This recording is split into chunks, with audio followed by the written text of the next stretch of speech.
Kesehatan Masyarakat Universitas Ahmad Dahlan berdiri pada tahun 2003, merupakan fakultas ke-10 di lingkungan UAD. Saat ini, FKM memiliki 3 program studi, yaitu program studi S1 Kesehatan Masyarakat, S1 Gizi, dan S2 Kesehatan Masyarakat. Visi FKM yaitu unggul dalam kompetisi, berwawasan global, berlandaskan nilai keislaman, berorientasi pada healthy city. Program studi kesehatan masyarakat memiliki visi kompetitif, berwawasan global, berlandaskan pada nilai-nilai keislaman, dan berorientasi pada healthy tourism. Program studi kami memiliki 6 peminatan, di antaranya kesehatan lingkungan, kesehatan reproduksi, promosi kesehatan, manajemen rumah sakit, keselamatan dan kesehatan kerja, dan epidemiologi. Program studi gizi di bawah Fakultas Kesehatan Masyarakat Universitas Ahmad Dahlan memiliki visi menjadi program studi yang unggul dalam mewujudkan masyarakat perkotaan yang sehat dan pemenuhan food safety untuk kepentingan nasional dan global. Program studi Magister Kesehatan Masyarakat mempunyai visi menjadi program studi yang kompetitif, berwawasan global, berlandaskan nilai keislaman, dan berperan di dalam mengembangkan kehidupan masyarakat yang sehat dan mandiri. Fakultas Kesehatan Masyarakat Universitas Ahmad Dahlan memiliki kualitas yang baik dengan adanya budaya mutu di lingkungan UAD. Hal ini dibuktikan dengan banyaknya animo masyarakat yang masuk ke UAD dengan semakin meningkatnya jumlah mahasiswa di setiap tahunnya. Dukungan fasilitas seperti ruang kelas, laboratorium yang nyaman dan memadai di setiap peminatan memberikan dukungan soft skill untuk mahasiswa. Fakultas Kesehatan Masyarakat Universitas Ahmad Dahlan senantiasa berupaya untuk meningkatkan kompetensi dosen maupun tenaga kependidikan dengan memberikan berbagai kesempatan melalui berbagai cara seperti workshop, pengembangan pengajaran, lokakarya, maupun penelitian serta pengabdian kepada masyarakat. Salah satu komponen Tridharma perguruan tinggi yaitu melakukan publikasi ilmiah dengan tujuan untuk menyebarluaskan hasil riset yang sudah dihasilkan oleh dosen. Publikasi riset yang selama ini sudah saya lakukan baik di jurnal nasional maupun internasional memiliki topik pengendalian penyakit ataupun spasial epidemiologi penyakit menular seperti dengue, malaria, ataupun leptospirosis. 3 publikasi ilmiah yang sudah saya lakukan antara lain, yang pertama, dengue vector control through community empowerment yang sudah terbit di jurnal IJRPH, yang kedua, pneumonia a neglected disease yang sudah terbit di jurnal Aims of Public Health, yang ketiga, measles cluster detection yang sudah terbit di jurnal Material Sosiomedika. FKM UAD telah menorehkan berbagai macam prestasi baik nasional maupun internasional seperti mendapatkan medali emas di PIMNAS ke-32 serta mendapatkan beasiswa student exchange dari mitra kami di luar negeri. Alhamdulillah, kami telah mendapatkan banyak ilmu pengetahuan dan wawasan. Selain itu, di sini kami juga mendapatkan dukungan dalam pengembangan bakat dan potensi diri yang kami miliki.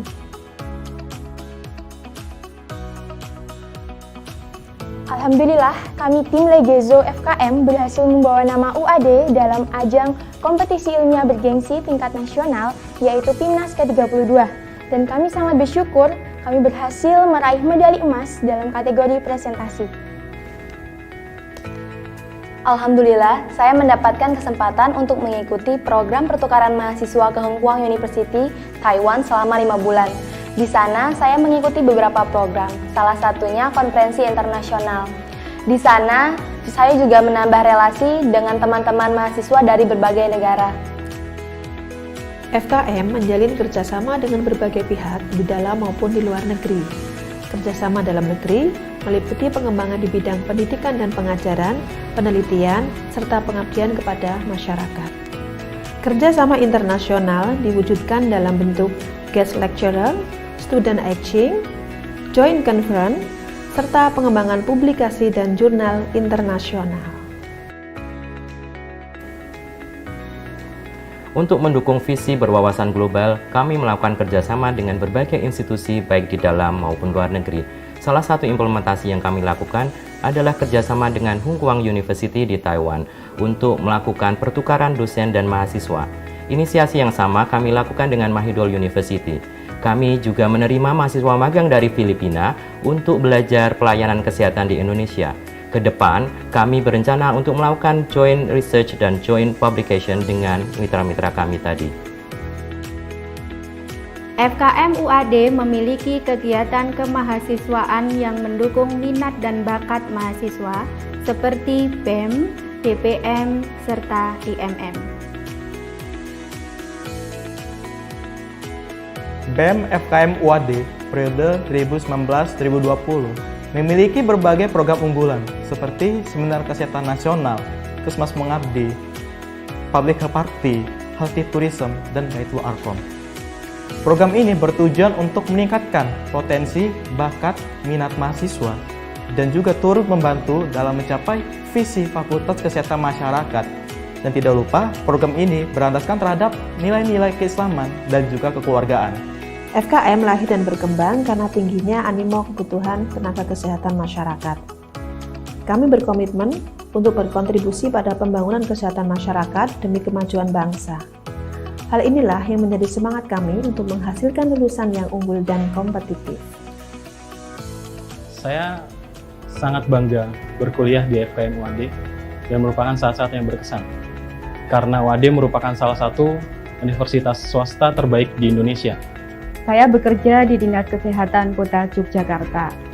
FKM UAD telah membekali saya dengan ilmu pengetahuan dan keterampilan yang mumpuni. Selama ini sudah 5 tahun membawahi alumni Kesehatan Masyarakat UAD Yogyakarta, di mana alumni tersebut sangat berkualitas, berdaya saing tinggi, dan inovasi.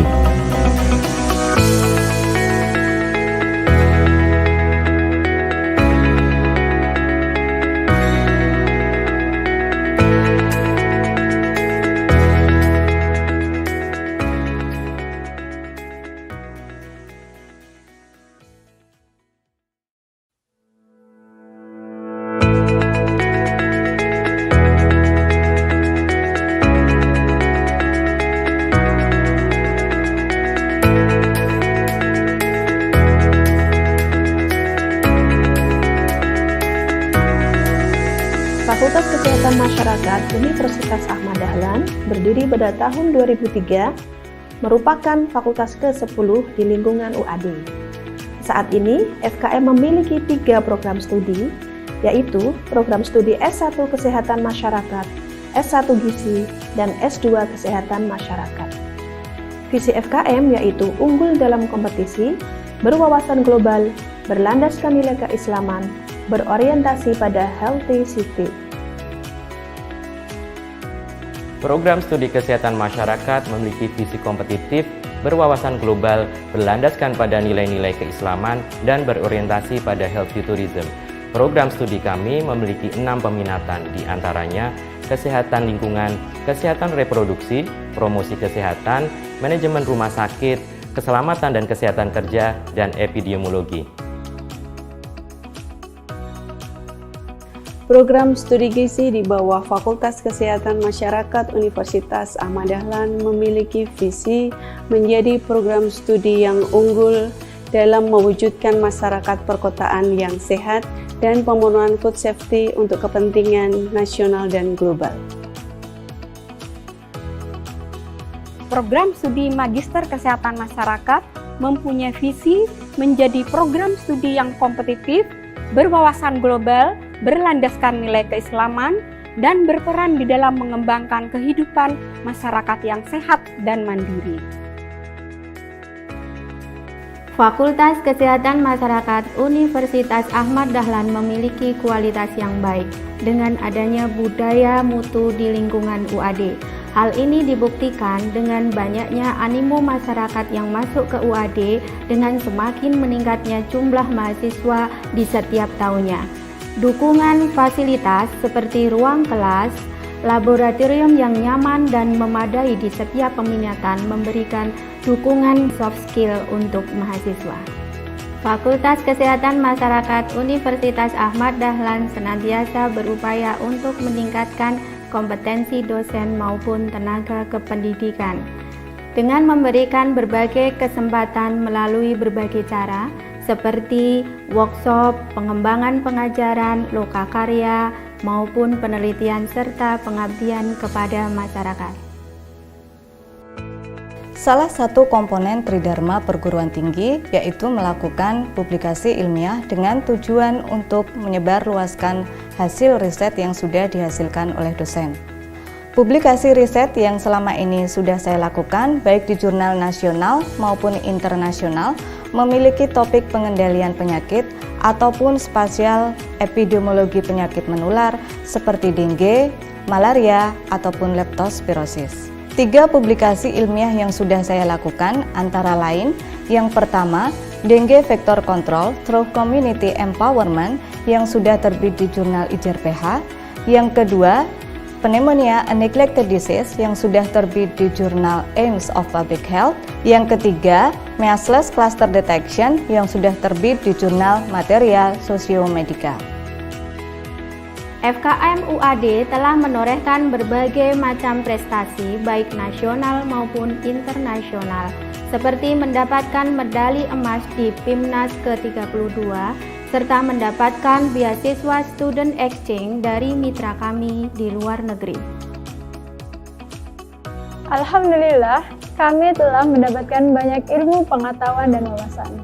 Selain itu, di sini kami juga mendapatkan dukungan dalam pengembangan bakat dan potensi diri yang kami miliki.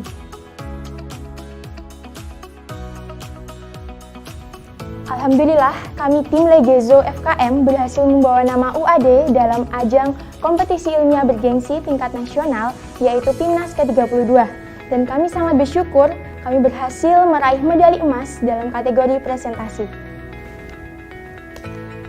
Alhamdulillah, saya mendapatkan kesempatan untuk mengikuti program pertukaran mahasiswa ke Heng Kuang University, Taiwan selama 5 bulan. Di sana, saya mengikuti beberapa program, salah satunya konferensi internasional. Di sana, saya juga menambah relasi dengan teman-teman mahasiswa dari berbagai negara. FKM menjalin kerjasama dengan berbagai pihak di dalam maupun di luar negeri. Kerjasama dalam negeri meliputi pengembangan di bidang pendidikan dan pengajaran, penelitian, serta pengabdian kepada masyarakat. Kerjasama internasional diwujudkan dalam bentuk guest lecturer, student exchange, joint conference, serta pengembangan publikasi dan jurnal internasional. Untuk mendukung visi berwawasan global, kami melakukan kerjasama dengan berbagai institusi baik di dalam maupun luar negeri. Salah satu implementasi yang kami lakukan adalah kerjasama dengan Heng Kuang University di Taiwan untuk melakukan pertukaran dosen dan mahasiswa. Inisiasi yang sama kami lakukan dengan Mahidol University. Kami juga menerima mahasiswa magang dari Filipina untuk belajar pelayanan kesehatan di Indonesia. Ke depan, kami berencana untuk melakukan joint research dan joint publication dengan mitra-mitra kami tadi. FKM UAD memiliki kegiatan kemahasiswaan yang mendukung minat dan bakat mahasiswa seperti BEM, DPM, serta IMM. BEM FKM UAD periode 2019-2020 memiliki berbagai program unggulan seperti Seminar Kesehatan Nasional, Kesmas Mengabdi, Public Health Party, Healthy Tourism, dan Baitul Arkom. Program ini bertujuan untuk meningkatkan potensi, bakat, minat mahasiswa, dan juga turut membantu dalam mencapai visi Fakultas Kesehatan Masyarakat. Dan tidak lupa, program ini berlandaskan terhadap nilai-nilai keislaman dan juga kekeluargaan. FKM lahir dan berkembang karena tingginya animo kebutuhan tenaga kesehatan masyarakat. Kami berkomitmen untuk berkontribusi pada pembangunan kesehatan masyarakat demi kemajuan bangsa. Hal inilah yang menjadi semangat kami untuk menghasilkan lulusan yang unggul dan kompetitif. Saya sangat bangga berkuliah di FKM UAD dan merupakan saat-saat yang berkesan. Karena UAD merupakan salah satu universitas swasta terbaik di Indonesia. Saya bekerja di Dinas Kesehatan Kota Yogyakarta. FKM UAD telah membekali saya dengan ilmu pengetahuan dan keterampilan yang mumpuni. Selama ini sudah 5 tahun membawahi alumni Kesehatan Masyarakat UAD Yogyakarta, di mana alumni tersebut sangat berkualitas, berdaya saing tinggi, dan inovasi.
Assalamualaikum warahmatullahi wabarakatuh. Selamat Milad Fakultas Kesehatan Masyarakat Universitas Ahmad Dahlan yang ke-20. Di tahun ini mengambil tema 20 tahun FKM UAD Gemilang, berkiprah untuk pemberdayaan masyarakat pariwisata unggul dan sehat. Semoga di usia yang ke-20 tahun ini FKM UAD semakin unggul dan berprestasi. Milad FKM UAD yang ke-20, Growing Healthy Together. Assalamualaikum warahmatullahi wabarakatuh.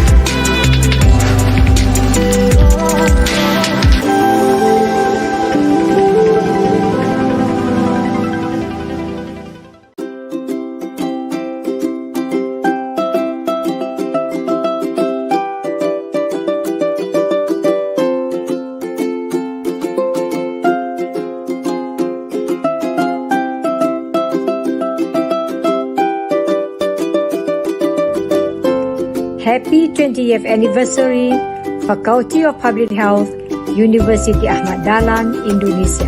Growing healthy together. I would like to take this opportunity to extend my heartiest congratulations on the 20th anniversary of your faculty establishment. My sincere wish that all of you, the academic and non-academic staff, will work closely together to bring the achievements of your faculty to a new level.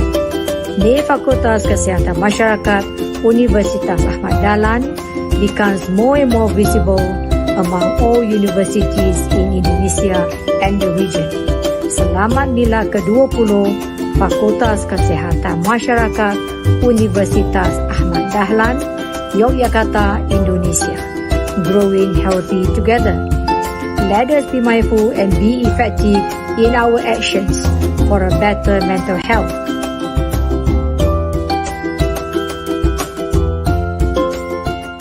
Assalamualaikum warahmatullahi wabarakatuh. Saya Retno Siwi Padmawati, Ketua Pusat Perilaku dan Promosi Kesehatan, Fakultas Kedokteran, Kesehatan Masyarakat dan Keperawatan Universitas Gadjah Mada, mengucapkan selamat milad kepada Fakultas Kesehatan Masyarakat Universitas Ahmad Dahlan yang ke-20. 20 tahun FKM UAD Gemilang, berkiprah untuk pemberdayaan masyarakat, pariwisata unggul dan sehat. Milad FKM UAD ke-20, Growing Healthy Together. Wassalamualaikum warahmatullahi wabarakatuh. Assalamualaikum warahmatullahi wabarakatuh. Selamat Milad ke-20 untuk Fakultas Kesehatan Masyarakat Universitas Ahmad Dahlan. Semoga semakin gemilang dan mampu berkiprah untuk pemberdayaan masyarakat serta pariwisata yang unggul dan sehat. Assalamualaikum warahmatullahi wabarakatuh. Assalamualaikum warahmatullahi wabarakatuh. Saya mengucapkan selamat Milad UAD ke-20. 20 tahun FKM UAD Gemilang, berkiprah untuk pemberdayaan masyarakat, pariwisata unggul dan sehat. Milad FKM UAD ke-20, Growing Healthy Together.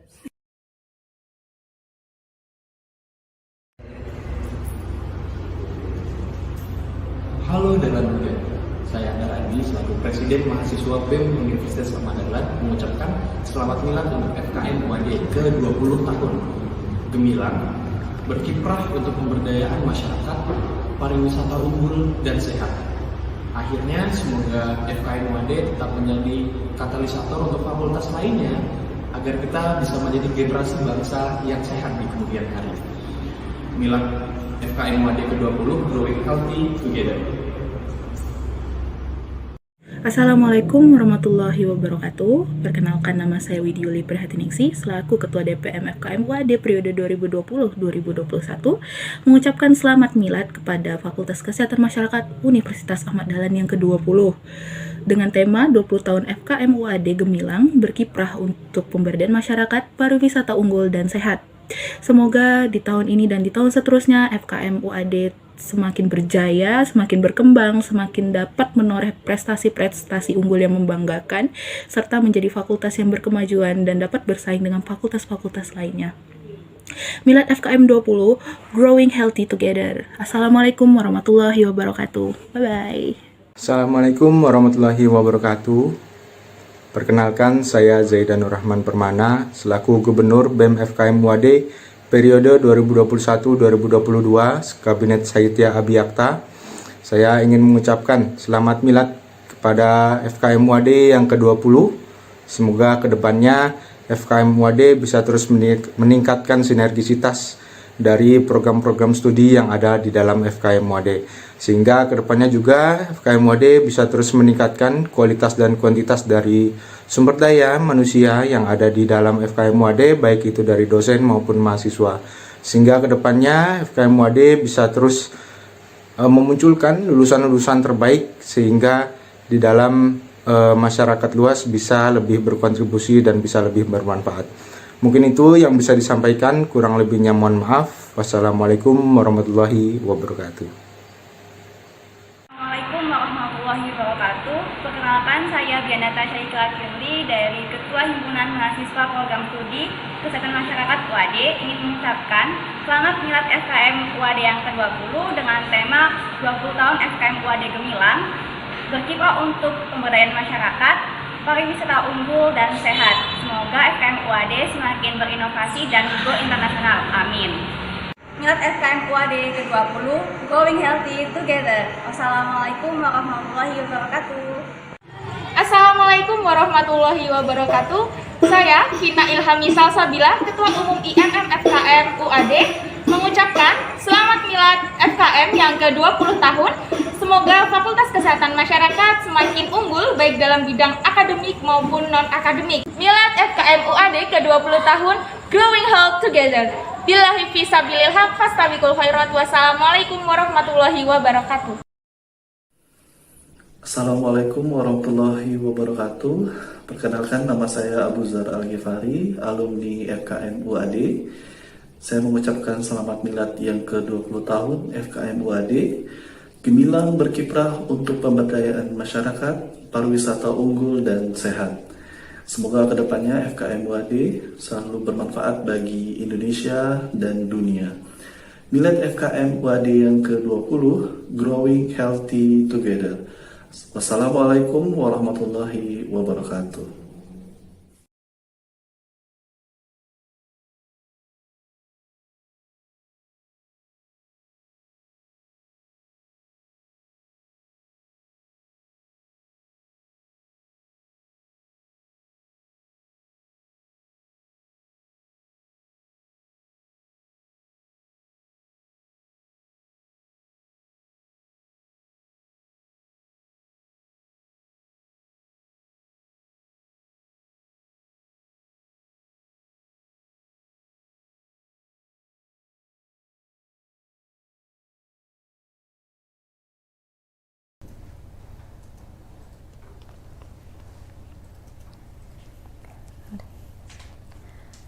Assalamualaikum warahmatullahi wabarakatuh.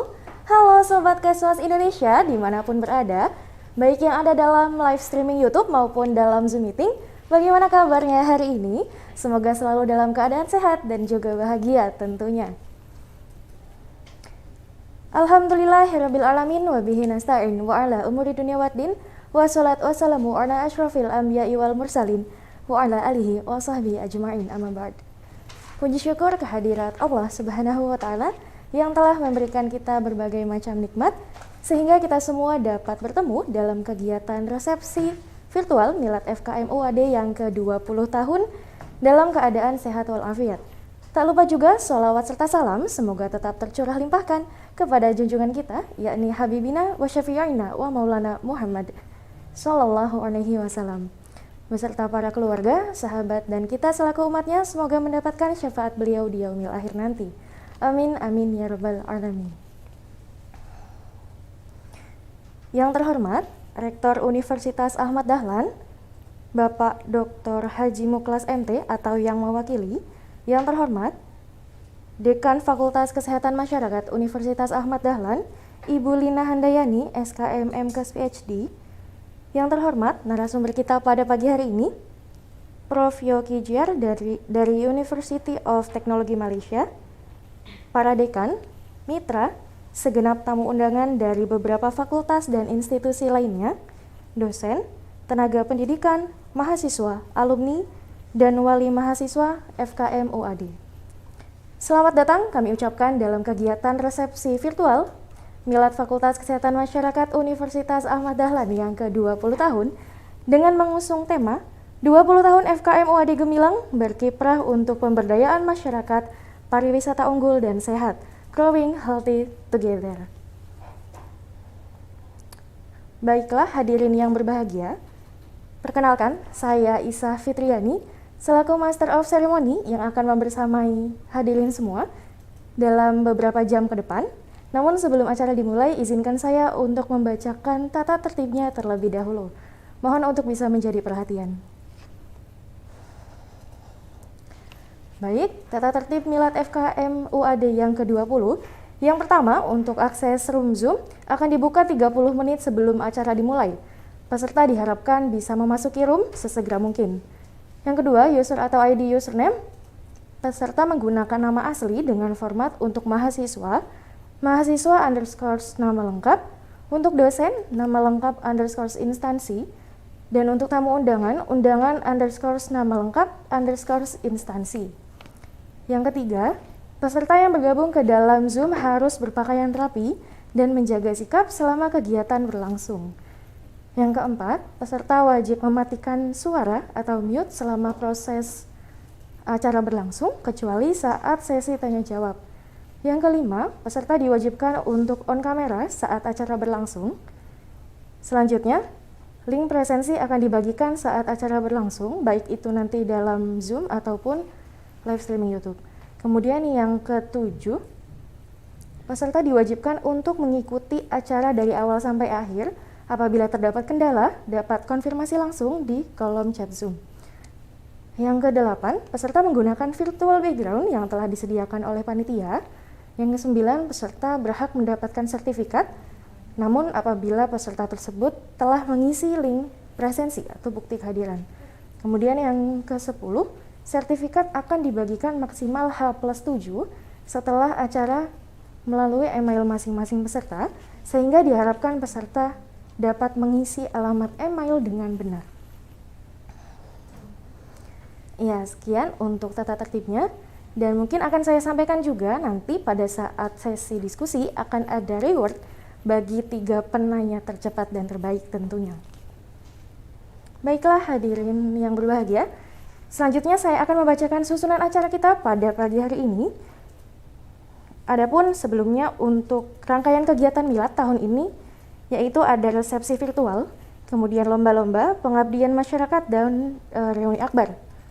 Baiklah, untuk susunan acara pada pagi hari ini, yang pertama yaitu pembukaan, yang kedua pembacaan kalam ilahi, kemudian pemutaran lagu-lagu, sambutan-sambutan, pidato milad, materi, tanya jawab, pengumuman-pengumuman, selanjutnya dokumentasi, dan yang terakhir adalah penutup.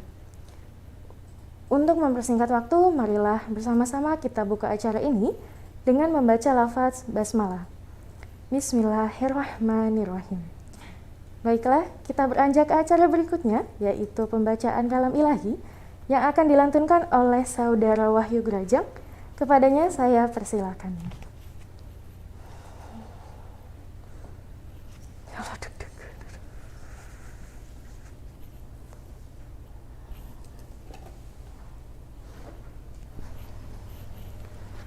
Assalamualaikum warahmatullahi wabarakatuh.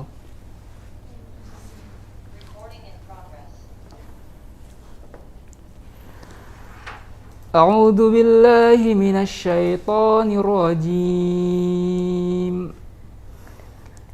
Bismillahirrahmanirrahim.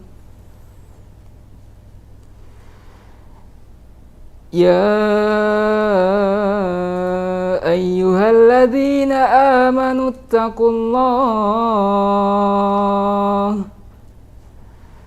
ittaqullaha haqqa tuqatih wa la tamutunna illa wa antum muslimun.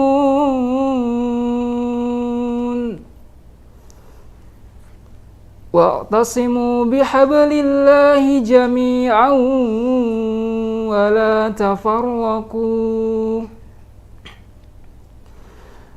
واذكروا نعمة الله عليكم إذ كنتم أعداء فألف بين قلوبكم فأصبحتم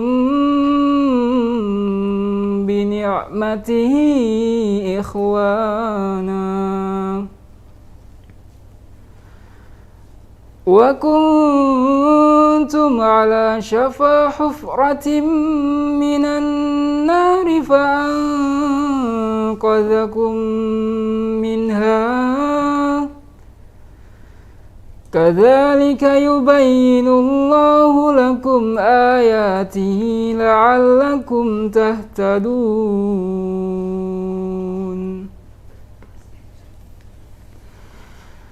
وَلْتَكُنْ مِنْكُمْ أُمَّةٌ يَدْعُونَ إِلَى الْخَيْرِ وَيَأْمُرُونَ بِالْمَعْرُوفِ وَيَنْهَوْنَ عَنِ الْمُنْكَرِ وَأُولَئِكَ هُمُ الْمُفْلِحُونَ. Shadaqallahul azim. Aku berlindung kepada Allah dari godaan setan yang terkutuk dengan menyebut nama Allah yang Maha Pengasih lagi Maha Penyayang. Wahai orang-orang yang beriman, bertakwalah kepada Allah dengan sebenar-benarnya takwa kepadanya, dan janganlah kamu mati kecuali dalam keadaan muslim. Dan berpegang teguhlah kamu semua kepada tali agama Allah, dan janganlah kamu bercerai-berai. Dan ingatlah nikmat kepadamu ketika kamu dahulu masa jahiliyah bermusuhan. Lalu Allah mempersatukan hatimu, sehingga dengan karunia-Nya lah kamu menjadi bersaudara. Sedangkan ketika itu kamu berada di tepi jurang neraka. Lalu Allah menyelamatkan kamu dari sana. Demikianlah Allah menerangkan ayat-ayat-Nya kepadamu agar kamu mendapatkan petunjuk. Dan hendaklah di antara kamu ada segolongan orang yang menyuruh kepada kebajikan, menyuruh berbuat yang ma'ruf, dan mencegah dari yang mungkar. Dan mereka itulah orang-orang yang beruntung. Maha benar Allah dengan segala firman-Nya. Wassalamualaikum warahmatullahi wabarakatuh.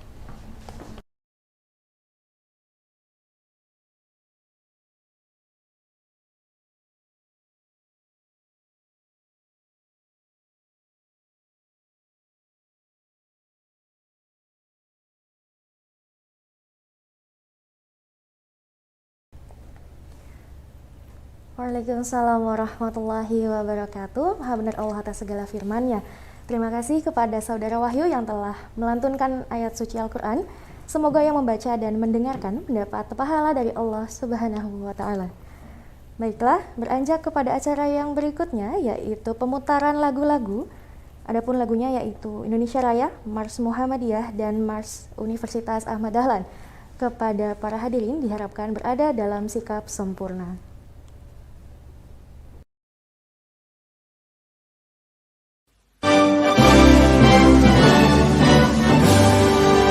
Jadi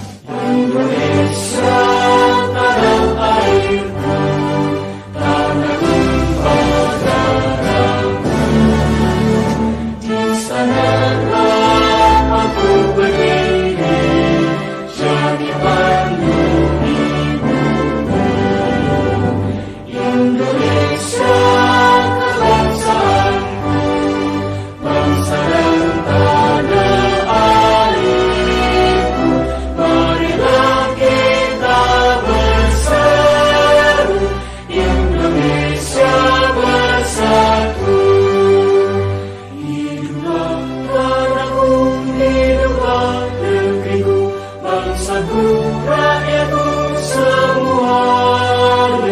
Bangunlah jiwanya, bangunlah badannya untuk Indonesia Raya.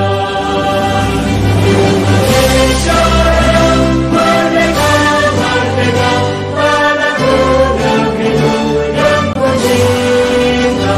Indonesia Raya, merdeka, merdeka, hiduplah Indonesia Raya.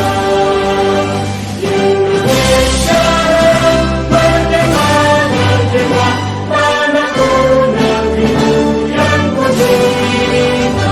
Indonesia Raya, merdeka, merdeka, hiduplah Indonesia Raya.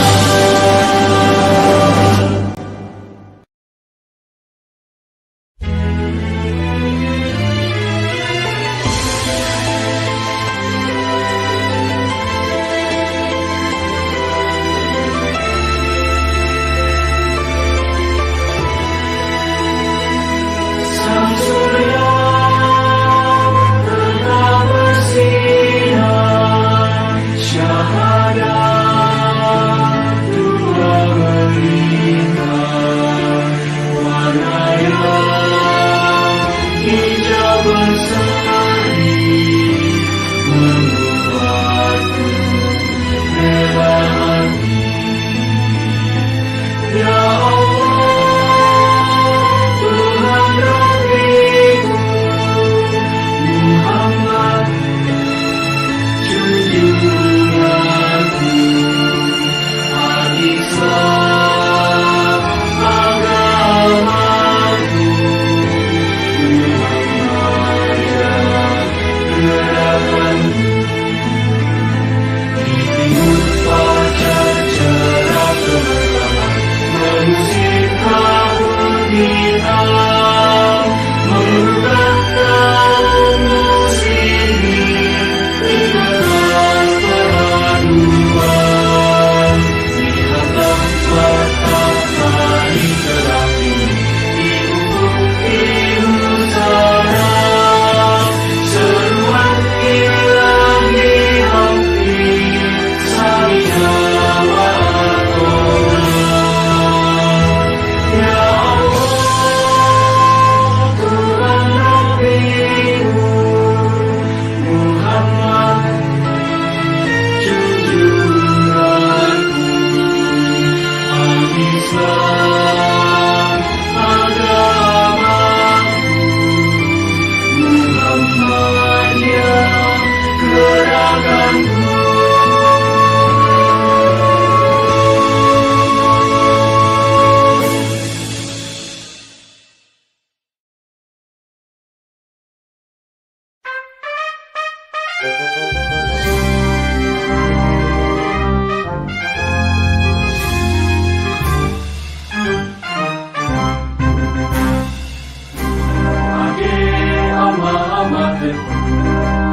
Universitas Ahmad Dahlan mengangkat amanat mulia, siapkan insan cendekiawan, dinamakan pembaharuan, berilmu dan beramal soleh, berperan dalam menggangguan, Quran dan hadis jadi pedoman, sivitas akademika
Terima kasih. Kita beranjak ke acara yang berikutnya, yaitu sambutan-sambutan. Untuk sambutan yang pertama datang dari Ketua Panitia Resepsi Virtual Milad FKM UAD yang ke-20 kepada Ibu Nurse Nurul Kodriati, SK MSc PhD. Saya persilahkan.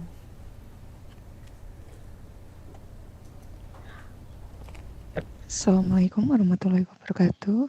Alhamdulillahirrahmanirrahim, kita masih diberikan kesehatan dan kelapangan waktu untuk mengikuti kegiatan kita kali ini. Sholawat dan salam kita sampaikan kepada Nabi junjungan kita, Nabi Muhammad SAW. Pada yang terhormat Bapak Rektor UAD, Dr. Muklas MT atau yang mewakili, kepada Ibu Dekan FKM UAD, Ibu Lina Handayani PhD, dan kepada wakil yang terhormat Wakil Dekan FKM UAD, Ibu Dokter of Public Health Soliha, seluruh Kaprodi dan Sekkaprodi di lingkungan FKM UAD yang saya hormati,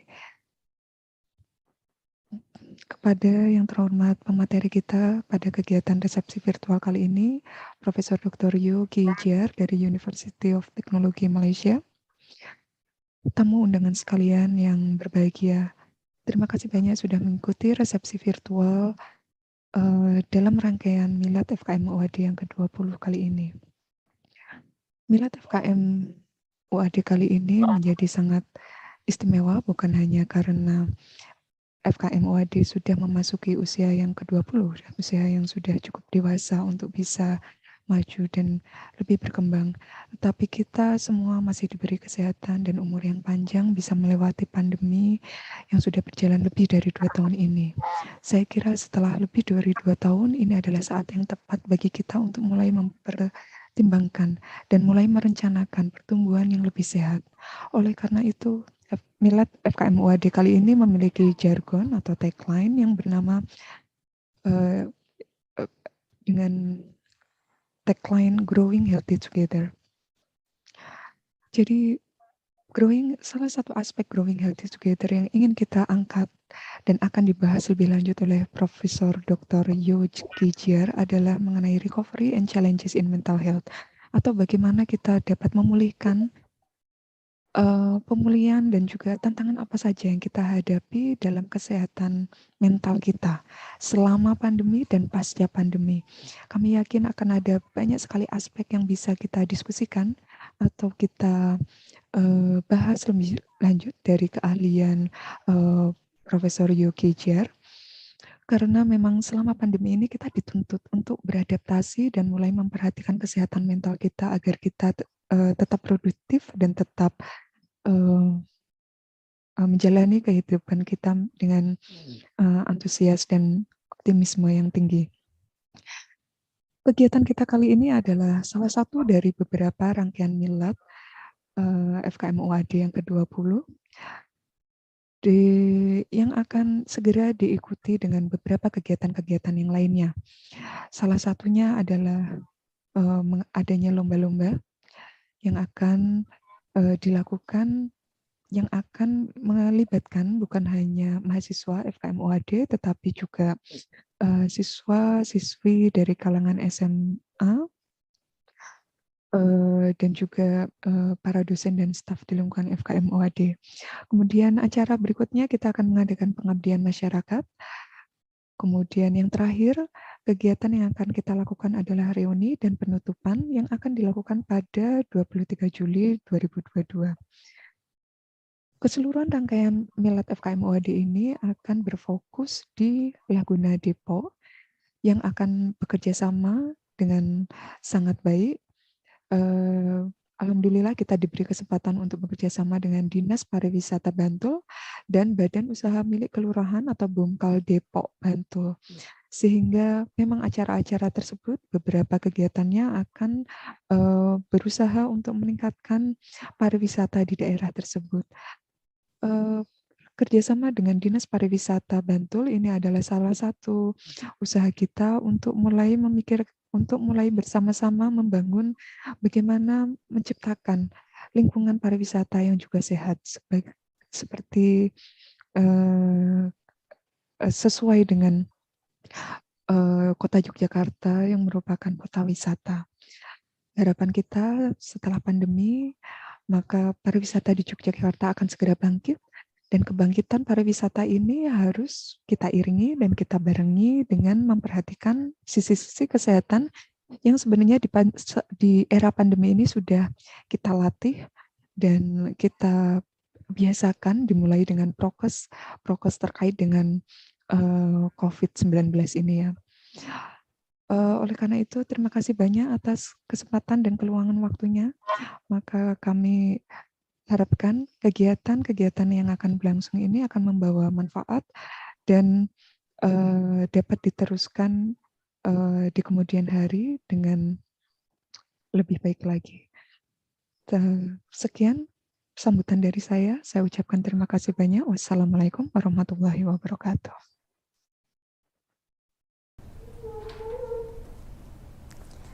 Baik, terima kasih kepada Ibu Nurul yang telah menyampaikan sambutannya. Untuk sambutan yang kedua datang dari Dekan Fakultas Kesehatan Masyarakat Universitas Ahmad Dahlan atau yang mewakili kepada Ibu Lina Handayani, SKM MKes PhD. Saya persilahkan. Baik, terima kasih. Bismillahirrahmanirrahim. Assalamualaikum warahmatullahi wabarakatuh. Alhamdulillahirrabbilalamin. Wassalatu wassalamu ala asrofil anbiya'i wal mursalin wa ala alihi wa ashabihi ajmain amma ba'du. Kembali kita panjatkan puji syukur kepada Allah Subhanahu wa taala yang senantiasa memberikan rahmatnya kepada kita sekalian, termasuk pada pagi yang indah ini. Alhamdulillah kita bisa hadir bertatap maya dengan semua orang-orang yang kita cintai ya, dan saling mencintai karena Allah di forum virtual ini ya. Semoga apa-apa yang kita usahakan dan upayakan mendapat balasan kebaikan dari Allah Subhanahu wa taala. Baiklah, yang kami hormati Bapak Rektor beserta jajaran para wakil rektor, pimpinan fakultas dan lembaga di lingkungan UAD, Bapak Ibu Dekan yang lain juga sudah ada yang bergabung. Honorable Speaker Prof. Yogi Jiar from UTM Malaysia, who always caring and loving us, dan juga para pimpinan mitra FKM dari instansi pemerintah, swasta maupun LSM, dan tentunya juga yang kami cintai keluarga besar FKM UAD, Sivitas Akademika FKM UAD, para dosen, karyawan, tendik, alumni, orang tua, wali mahasiswa, dan juga tentu panitia milad yang sudah bekerja keras.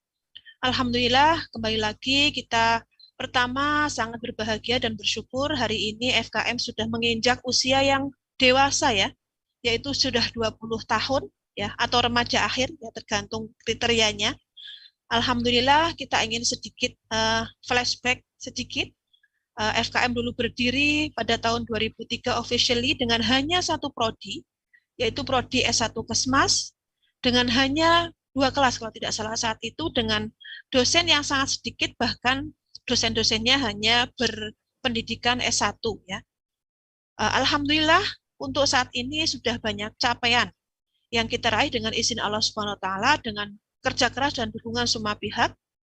Alhamdulillah saat ini FKM sudah memiliki 3 prodi, S1 Kesmas, S2 Kesmas, dan juga S1 Gizi, dengan student body yang lebih dari 1.500 orang, dengan jumlah dosen yang lebih dari 40 orang, dengan alhamdulillah jumlah dokter 15 orang yang telah menyelesaikan pendidikan S3 di dalam dan di luar negeri, dengan karya-karyanya yang luar biasa yang bisa kita track di Google Scholar, di Sinta, maupun di Scopus.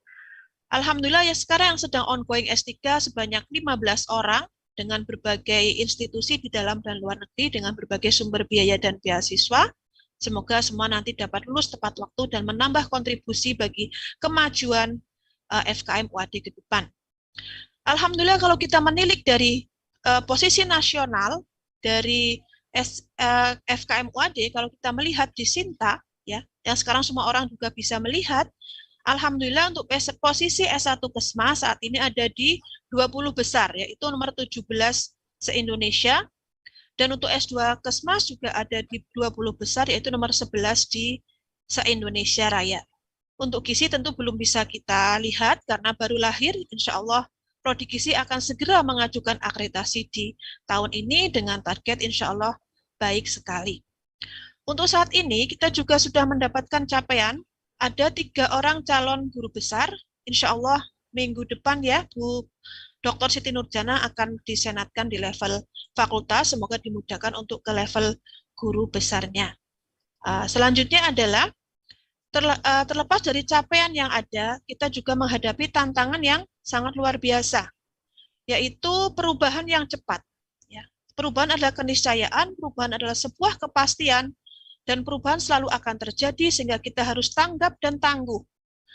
Untuk merespon perubahan yang terjadi dengan apa? Dengan kerja keras, kreativitas, ketangguhan, kebersamaan, dan tentu bersandar pada Allah Subhanahu wa Ta'ala.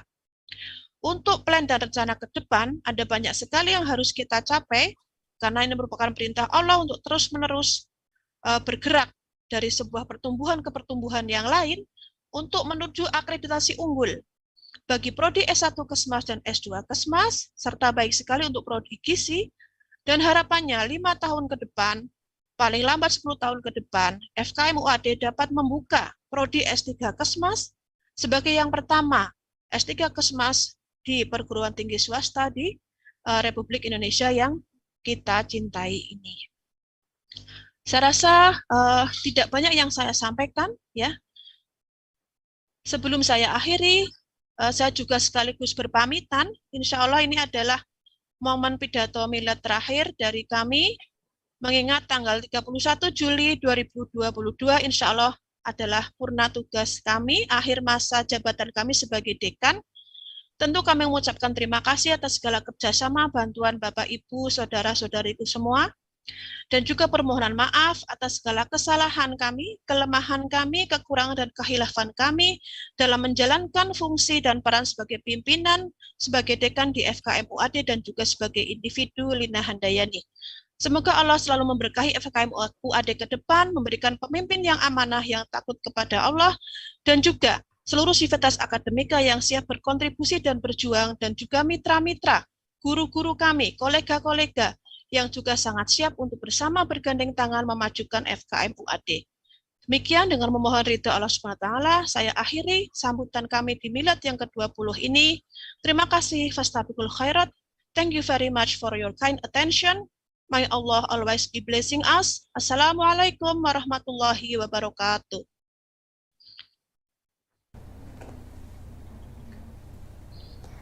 Waalaikumsalam warahmatullahi wabarakatuh.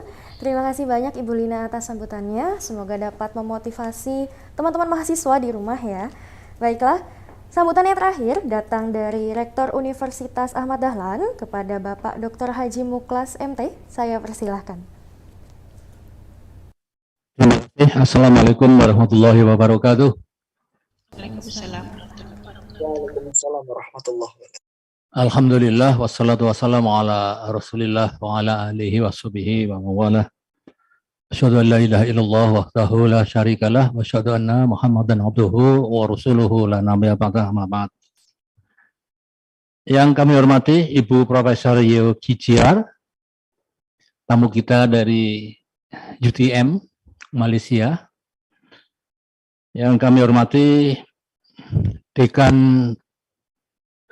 Fakultas Kesehatan Masyarakat dan jajarannya, juga yang kami banggakan, kami sayangi para dosen dan tenaga kependidikan di lingkungan Fakultas Kesehatan Masyarakat UAD, juga yang kami banggakan, kami sayangi para mahasiswa, alumni, dan yang kami hormati para orang tua, wali di lingkungan Fakultas Kesehatan Masyarakat Universitas Ahmad Dahlan.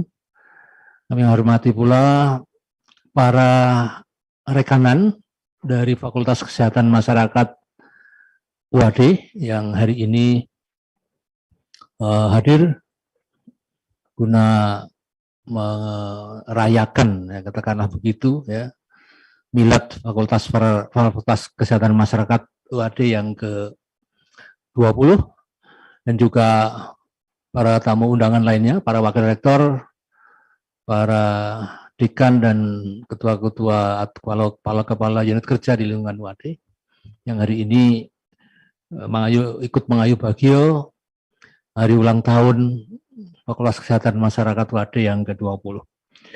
Bapak dan Ibu yang kami hormati, Kita tentu wajib bersyukur kepada Allah Subhanahu wa taala yang telah melimpahkan berbagai kenikmatan kepada kita semuanya.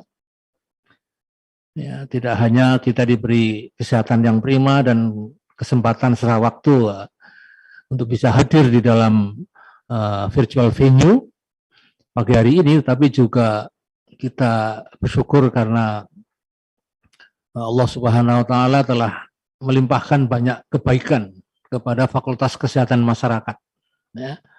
Sehingga di usianya yang ke-20 ini banyak sekali capaian-capaian yang telah diraih oleh Fakultas Kesehatan Masyarakat UAD yang tadi sudah sebagian kecil, ya, karena sebagian besar mungkin juga belum disampaikan. Sebagian kecil sudah disampaikan oleh Ibu Dekan Fakultas Kesehatan Masyarakat, Ibu Dr. Lina Handayani, ya. Ini luar biasa, oleh sebab itulah mari kita bersama-sama mensyukuri atas semua nikmat yang telah diberikan oleh Tuhan kepada kita. Ibu Dekan FKM dan hadirin sekalian yang berbahagia, atas nama pimpinan UAD kami mengucapkan selamat milad tentu, ya, yang ke-20 untuk Fakultas Kesehatan Masyarakat, ya. Semoga dengan usianya yang ke-20 ini seluruh jajaran pimpinan di lingkungan Fakultas Kesehatan Masyarakat UAD yang didukung oleh dosen dan tenaga kependidikan itu dapat terus membawa Fakultas Kesehatan Masyarakat kita menjadi, sebut saja, Center of Excellence, ya, bidang kesehatan di lingkungan UAD kita ini. Bahkan kami berharap akan menjadi Center of Excellence paling tidak di lingkungan perguruan tinggi Muhammadiyah Aisyah seluruh Indonesia. Karena ya tidak terlalu banyak perguruan tinggi Muhammadiyah Aisyah yang menyelenggarakan program-program studi bidang kesehatan. Salah satunya adalah Fakultas Kesehatan Masyarakat UAD. Sekali lagi kita berharap agar kita semuanya bisa bersama-sama memajukan fakultas kita ini agar menjadi fakultas yang unggul dan inovatif, ya, sesuai dengan visi UAD, ya, ini ingin menjadi perguruan tinggi yang unggul dan inovatif, ya, mengabdi kepada kepentingan bangsa dan umat manusia yang dijiwai oleh nilai-nilai keislaman. Nah, mudah-mudahan dengan perubahan visi yang telah kita lakukan ini, FKM UAD juga bisa menyesuaikan diri, ya, untuk mengembangkan lebih jauh impian-impian, ya, yang harus dicapai oleh Fakultas Kesehatan Masyarakat ini agar menjadi fakultas yang unggul dan inovatif di dalam menghasilkan tenaga kesehatan di Indonesia, ya, tenaga kesehatan yang profesional yang dijiwai oleh nilai-nilai keislaman, ya. Mudah-mudahan harapan ini dapat kita penuhi. Bapak dan Ibu yang kami hormati, problem kita di dalam mengelola perguruan tinggi atau dalam hal ini adalah mengelola fakultas, yang paling besar adalah pengembangan sumber daya manusia. Nah, dari seluruh resources yang kita kelola, saya kira yang paling berat, ya, dan pada sisi lain juga paling strategis adalah pengembangan sumber daya manusia. Nah, sekalipun tadi sudah dilaporkan oleh Bu Dekan FKM bahwa SDM di FKM sudah cukup, ya, yang banyak yang memiliki kualifikasi yang semakin sesuai dan juga jabatan fungsional yang semakin naik, ya.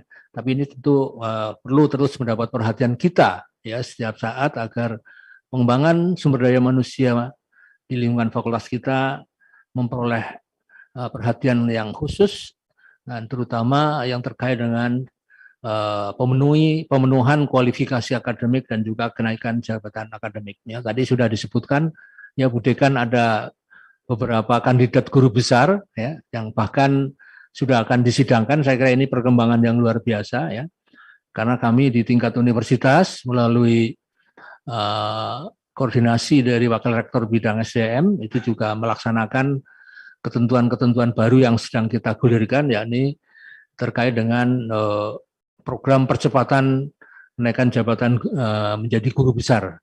Dan mudah-mudahan dengan dukungan kami dari universitas ini dalam bentuk kebijakan percepatan guru besar dan juga effort, ya, yang luar biasa dari Fakultas Kesehatan Masyarakat di dalam menyiapkan SDM-SDM-nya agar terus memiliki kualifikasi dan jabatan akademik yang semakin tinggi, akan dapat segera tercapai, ya,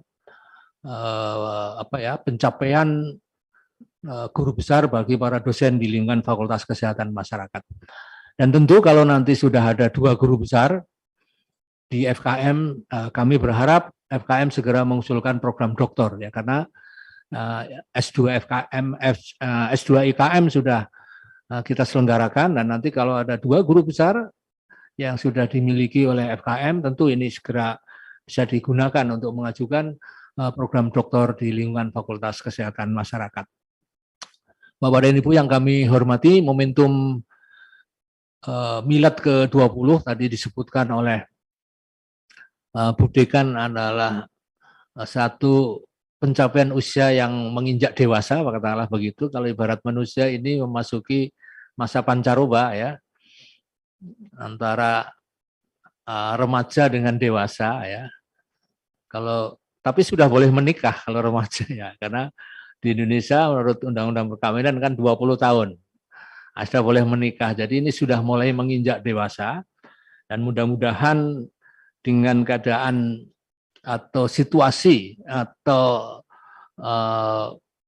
baseline yang ada sekarang ini, Fakultas Kesehatan Masyarakat bisa membuat satu perencanaan yang baik, ya, guna mengajukan akreditasi kembali atau reakreditasi agar pencapaian dari akreditasi kita memperoleh peringkat terbaik, ya, menjadi terakreditasi unggul, ya, mudah-mudahan, ya. Ini saya sudah mendengar timnya Bu Lina Handayani selaku dekan itu sudah mulai mempersiapkan agar fakultas kita atau program studi kita, terutama ilmu kesehatan masyarakat, itu bisa memperoleh akreditasi unggul. Mudah-mudahan kalau ini bisa dicapai, akan menjadi salah satu dari beberapa program studi yang telah memperoleh akreditasi unggul. Selain itu juga kita berharap nantinya program studi di lingkungan IKM, di lingkungan FKM itu juga bisa mengajukan akreditasi internasional, ya. Jadi kalau tinggal dipilih nanti Bu Dekan, apakah akan diajukan akreditasi internasionalnya terlebih dahulu ataukah akreditasi ke Lampetekes, ya. Kalau mau dua-duanya mungkin terlalu berat, ya. Jadi salah satu, ya. Kalau sudah dapat akreditasi internasional kan juga menurut peraturan terbaru kan kita bisa direkognisi menjadi akreditasi di lingkungan Lampetekes atau Badan Akreditasi Nasional. Selanjutnya juga kami berharap selain pengembangan SDM juga pengembangan institusi menjadi terakreditasi unggul, juga kita tetap berharap agar manajemen pengelolaan fakultas juga dapat ditingkatkan, ya, menjadi satu kondisi pengelolaan good governance, ya. Jadi menjadi satu pengelolaan yang baik dari sebuah institusi kita. Dan saya yakin karena di lingkungan FKM ini telah tersedia, ya, resources yang luar biasa, terutama human resources-nya, ya, para dosennya, para tendiknya yang sudah memiliki corporate culture, ya, yang sesuai untuk pengembangan manajemen modern. Sebab itulah tinggal nanti Bu Dekan dan juga tim di Fakultas Kesehatan Masyarakat tinggal mendorong saja agar SDM kita bisa memerankan diri secara profesional di dalam pengelolaan manajemen fakultas kita ini. Saya kira itu harapan kami, Bu Dekan dan juga seluruh keluarga besar Fakultas Kesehatan Masyarakat. Sekali lagi kami ucapkan selamat Milad ke-20.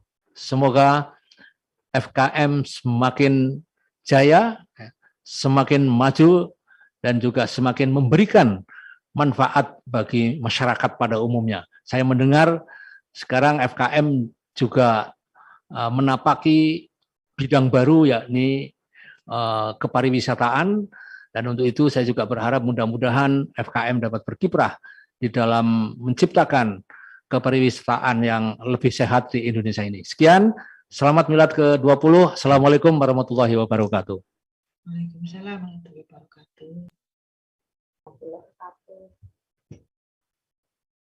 Oke. Waalaikumsalam warahmatullahi wabarakatuh. Terima kasih banyak kepada Bapak Rektor yang telah menyampaikan sambutannya. Semoga harapan-harapan yang tadi disampaikan bisa kami istilahnya diaminkan bersama begitu ya, dan juga bisa terwujud segera. Baiklah, hadirin yang berbahagia, sampailah kita pada acara inti, yaitu penyampaian materi. Namun sebelum itu, dipersilakan kepada para hadirin yang belum mengaktifkan kamera, silakan diaktifkan dulu kameranya. Kemudian apabila nanti ada pertanyaan, bisa disampaikan melalui kolom chat Zoom atau raise hand. Sebelum itu, saya akan mempersilakan dulu kepada moderator kita yang akan memandu diskusi pada pagi hari ini, yaitu Ibu Mustika Cahya Nirmala Dewinta, SGZ MPH. Beliau merupakan dosen program studi S1 Gizi. Dan adapun tema diskusi kita pada pagi hari ini yaitu pemulihan dan tantangan kesehatan mental pasca pandemi. Baiklah, kepada Ibu Mustika saya persilakan.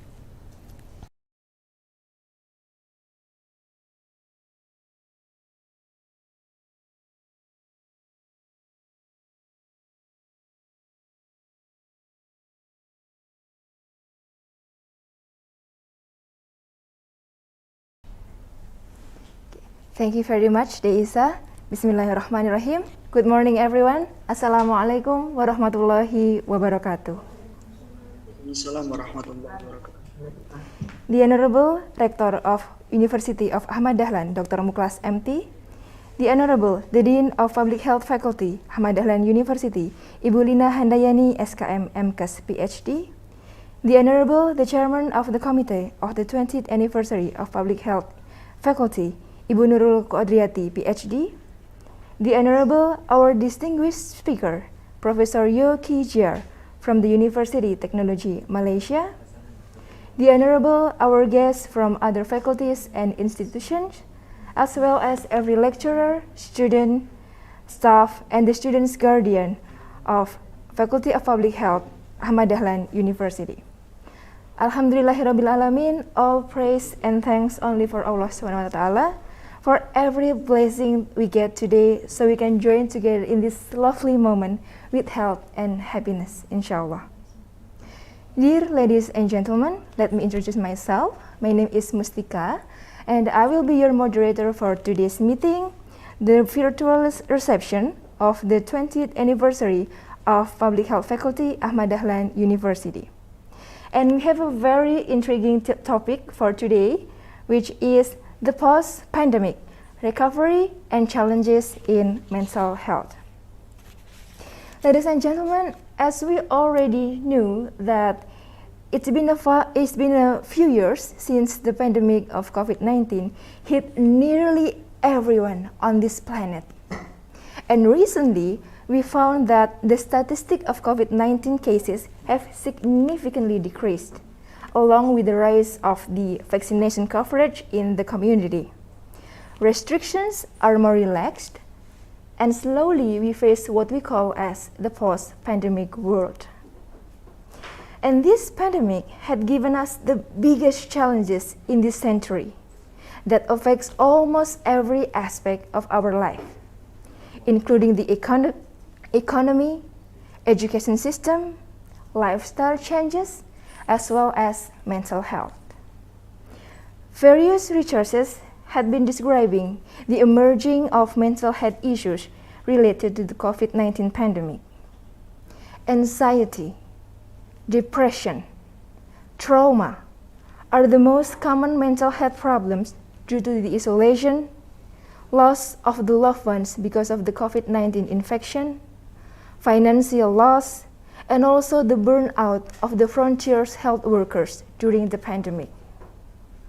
And then to learn more about how the COVID-19 pandemic affect the mental health status in the community, how should we recover from the pain and the difficult times during the pandemic, and how should we prepare for the coming of the post-pandemic world?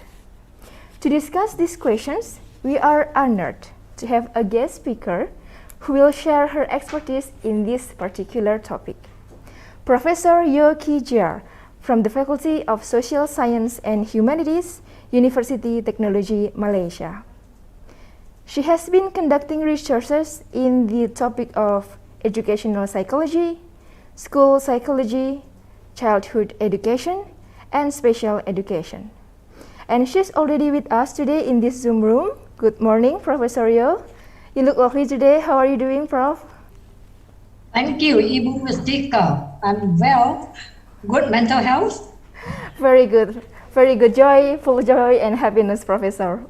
Wonderful, Prof. Thank you very much for willing to be with us this morning. And Professor, we will have about 45 minutes for the presentation, and then we will continue to have a discussion for about 15 minutes.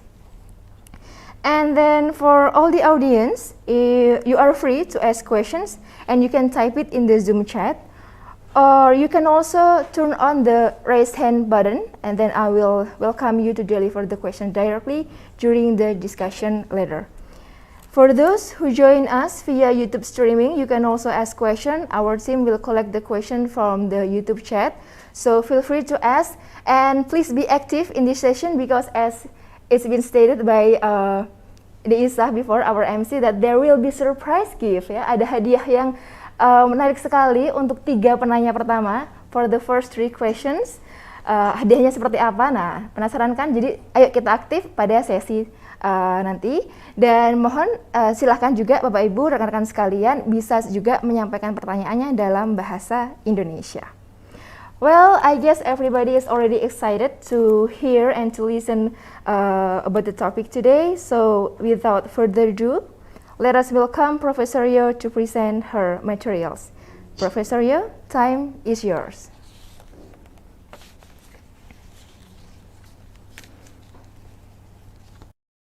Good morning. Hi, good morning. Can you all hear my voice? Prof, yes, as clear as today. Okay, thank you very much. A very good morning to Director Dr. Muklas MT, the Faculty Dean Dr. Lina Handayani, your MC, I think MC is Ibu Isa Fitrani, if I'm not mistaken, and moderator Ibu Mustika, and all of you who are present here. Now, thank you very much, first and foremost, for inviting me for this session where I will share a little knowledge that I know about post-pandemic recovery and challenges with you all. Now, I'm sure you know about what is pandemic, right? Now, pandemic is a disease that is spread to the world, and more specifically, it is about a disease that is spread to more than 1 continent. Yeah. So we have, I think we have 7 continents in the world. So this is a pandemic. And as what I think Ibu Mustika has said just now, this is a bigger challenge. It poses a bigger challenge in the century to all of us. And this pandemic has impacted our life in all aspects, whether it's physically, psychologically. And all of us are impacted very much, not only the pandemic, I would say, but also the measures. The measures taken has affected our mental health. So this is what we are going to discuss afterwards, the pandemic and also the measures. Yeah. Next, please. Next slide, please. Okay, now let's see the definition of what is mental health. Now, mental health is the definition given by WHO, the World Health Organization, is about the state of being, the state of well-being, which means we are good in a good condition. We realize our abilities, we can cope with normal stress, we can function normally, productively, and we can contribute to the society. Now, the Director General of WHO, Dr. Tedros, this is a name that we are very familiar with throughout these 2 years plus. Now, he said that mental health is absolutely fundamental to the overall health and well-being. But COVID-19 has interrupted all aspects of our life, our mental health and mental health services. So he urged the world leaders, all nations in the world, to invest more in life-saving mental health program. Now we know very well that mental health is something which is fundamental to our emotions, to our thoughts, to our behavior, to our learning, to our resilience, and so on. So without mental health, we cannot function. Yeah, normally we cannot be productive. Yeah. Now the opposite of mental health. Next slide, please. The opposite is mental illness. Now, the slide before this, mental illness. Now, mental illness is the slide before this, Mustika and your team. Now, mental illness is about mental disorders, or it is a state where there is a significant change in our thinking, our emotion, our behavior, our learning, and so on. And it affect our normal functioning. So we have problems to function normally in our work, in our family activities, in the social activities, and so on. Now, mental illness can occur at any age, but then it is normally said that it starts at 14, but especially obvious at the age of 24. So if you are within the age of 14 and 24, look out. Don't be too stressful until you have this mental illness or affects your mental health. Yeah, and it interferes with our life, our normal life. Yeah. So I heard just now that Dr. Lina talk about that you have tantangan yang hebat berikutan perubahan yang cepat, and the rector say about you have to mengejar impian menjadikan Fakultas Kesehatan Masyarakat to become the fakultas yang unggul and inovatif. So you have to, don't take it too seriously. Life just goes on, You just do as what you have been doing, but to make sure that you optimize your time, maximize your time, so that you can produce something which is of significant contribution, but not to kind of affect the mental health. Now, the work that we are doing day to day in the academic, I don't think it will cause any mental health problem, but it is something else, where you cannot balance your life. That causes a mental health problem, and perhaps, another thing is that how to handle it. The way you handle it is another big factor. The job proper, I don't think so. Yeah, but those in the management team, of course, they have a bigger challenge than us who are not in this management team. So now. Next slide. So now I'll be talking about, from pandemic to post-pandemic. You find that in pandemic time, the whole nations across the globe, the leaders of every nation are very busy thinking of measures how to overcome, this problem, the physical challenges that people are getting sick. So the whole effort was concentrated on treating the patients and prevent or to keep the pandemic under control. So people who suffer from mental health was kind of a little bit being ignored at that time, because the bigger challenge was treating the people. So at that time, the most important thing was to, the experience of the challenges, and followed by recovery where economy slowly opened. Then when it comes to this post-pandemic, we treat it as endemic. The endemic means that it is like a disease which is found in a community, like getting flu or whatever. So we treat this pandemic as something which is normal in our life. So in this stage, we are still we are still doing the recovery part in the pandemic. So in this post-pandemic era, we are recovery. And in the process of recovery, we face challenges. So we are focusing on this, the pandemic time, the post-pandemic, move on the mental health issues, and in the post-pandemic, also mental health issues. Okay, next one. Now, I'll be talking a little bit on pandemic because the measures in pandemic are also covered in the post-pandemic era. Now, you look at the next slide. Yeah? You look at the scenes, the next slide. The scenes during COVID pandemic. This is common to us. The schools closed and people stay at home for remote learning. And you can see that the streets across the world are all quiet. And for the first time, you do see cars on the road or hardly any cars. And the shops were closed, and some were permanently closed because they could not carry on with their business. And you find that people sanitize places here and there. hospital staff, all frontliners, the doctors and nurses, they were busy all the time treating people.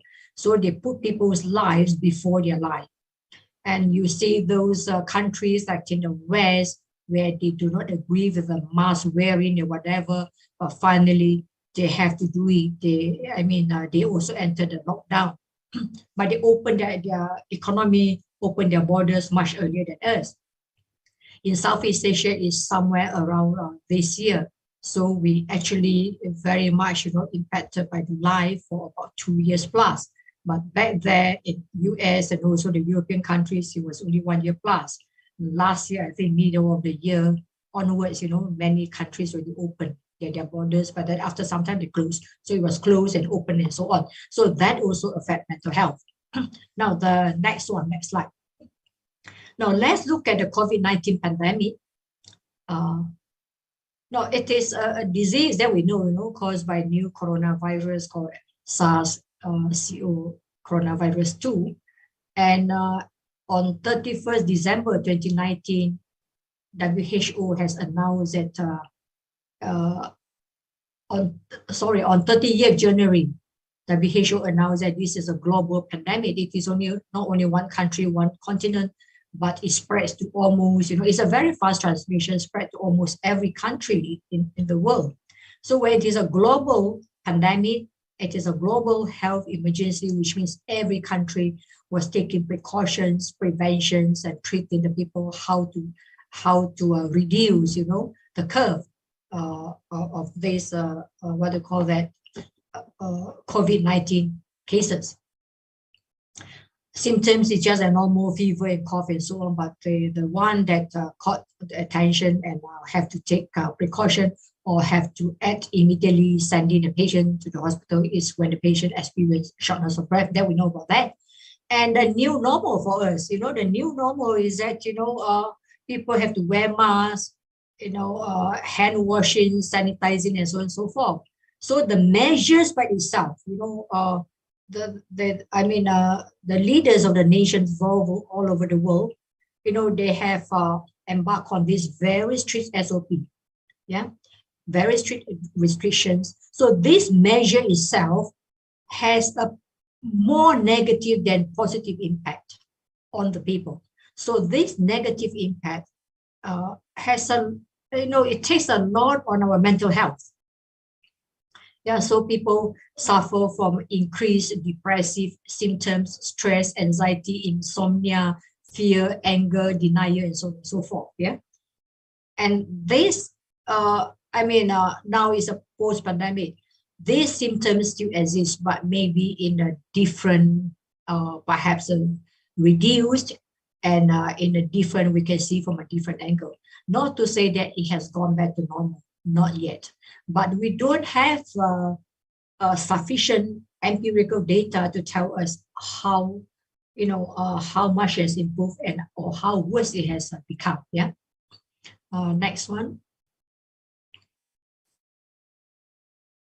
Okay, now we look at challenges. The challenges in this. The next slide is supposed to be.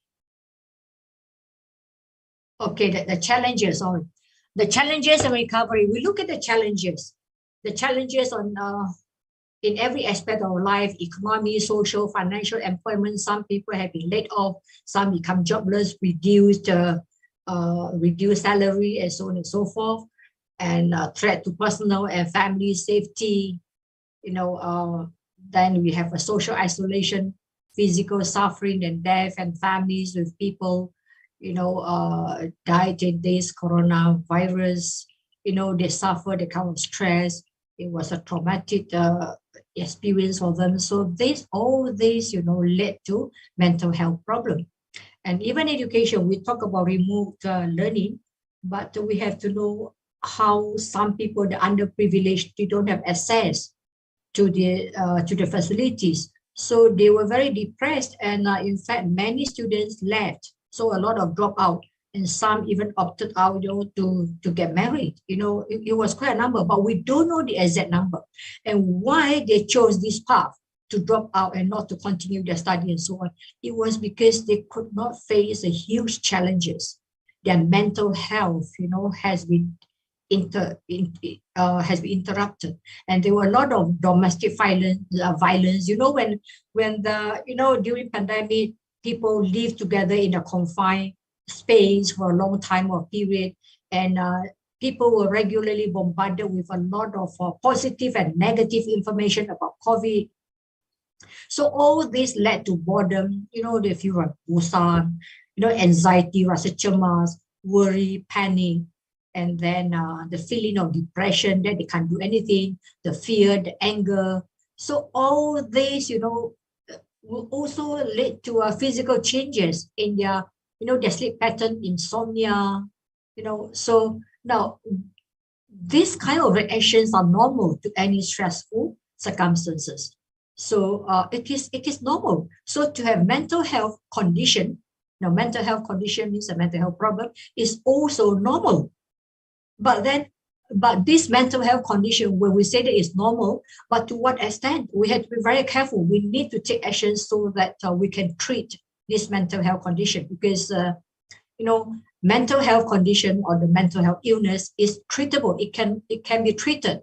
But if we leave it for too long a time, then it really becomes mental disorder. That is difficult to overcome.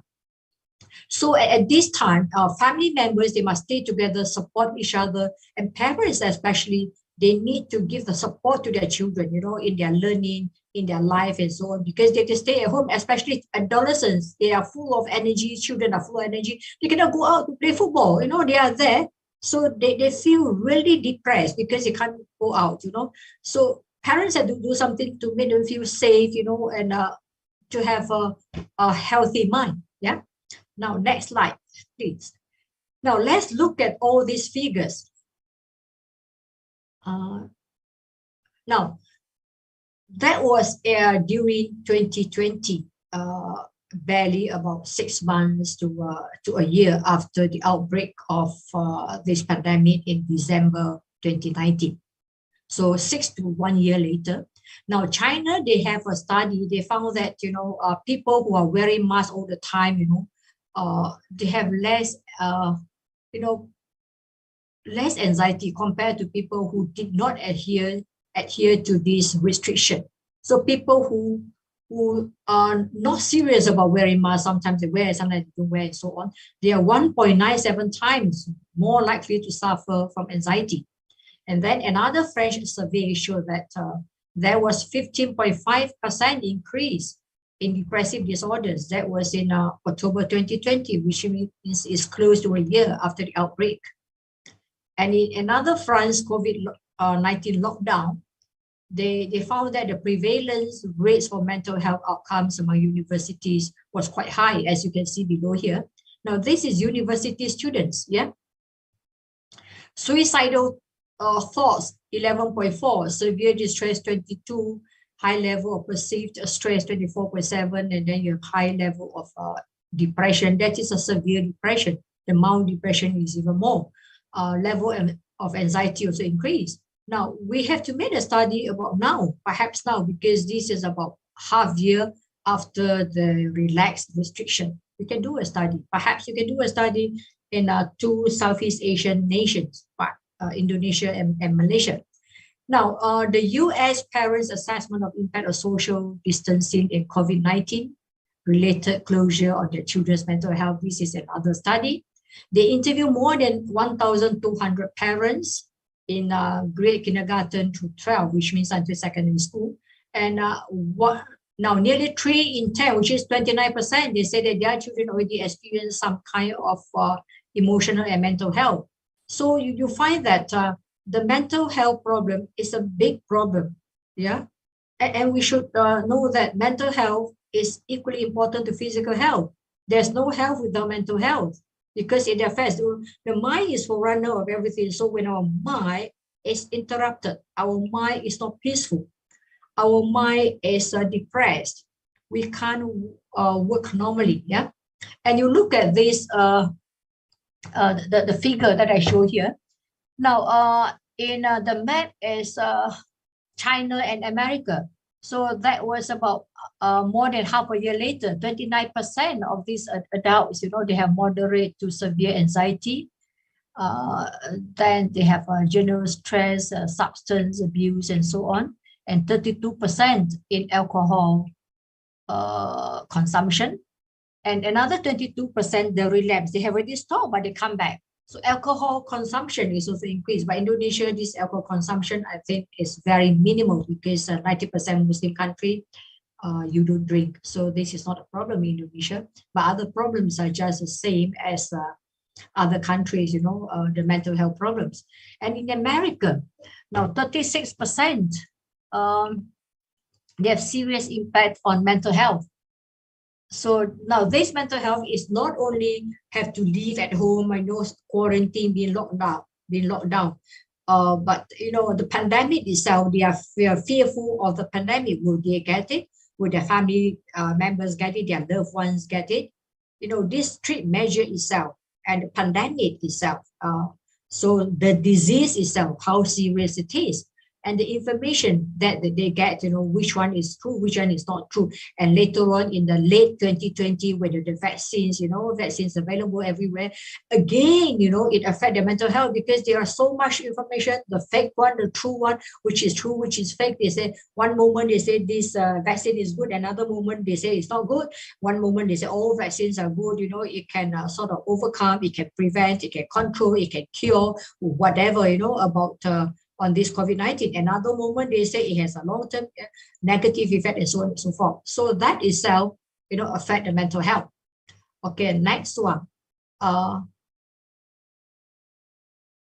next slide. Okay, this is just about the one I say just now, 1.97 times more likely to suffer from anxiety. Yeah. And there are many more articles, but then I have deleted, due to the time problem. The time factor, sorry. So the next slide. This is a pandemic recovery, which we can still use it now. Recovery in economy, financial, social, physical, recovery in mental health. Now you can see here, this is what WHO has suggested. You can see here, not very clear here. I don't know why it is not very clear. Now, number one, you can see here what WHO has suggested. It is normal to feel sad, to feel depressed, and so on. So you have to talk to people that you trust. Even now in the post-pandemic, still doing this. When you are down, you are sad, talk to people. And then you need a proper diet, your sleep, exercise, and so on. Even now, it is just post-pandemic or endemic just started. We still need to have a good diet and no sleep deprivation. So people who sleep very late, change your habit, kick off this habit of sleep very late. I used to be someone who sleep very late. I'm like burung hantu, that they sleep very, get up at night. So now I'm already changing. Yeah, I try to sleep before 12. So when people have you feel lonely and so on, make sure they have good diet, you exercise and so on, you talk to friends, you email to friends, keep yourself connected because we are not living alone. In this world, we need people because human beings, we are the social people. Yeah. And then talk to the health worker, consult counselor and so on and so forth, and you seek you get help from people, the counselor and so on, in case you are feeling very down. No, feeling very, very down is not normal. Feeling down for a while is fine. Yeah. And then get the correct facts and information. Yeah. So don't be affected by those fake news. And the other one, can't really see that. Now, reduce the time for online thing, it is better for you that, because online things sometimes can be very upsetting. Yeah. And then you need the skills to manage your emotion. How to kind of, your emotion, you are feeling very down. So you need to have that kind of training, the education that you can get it online, how to reduce the stress and so on. So this is still useful in the recovery stage in post-pandemic. Yeah.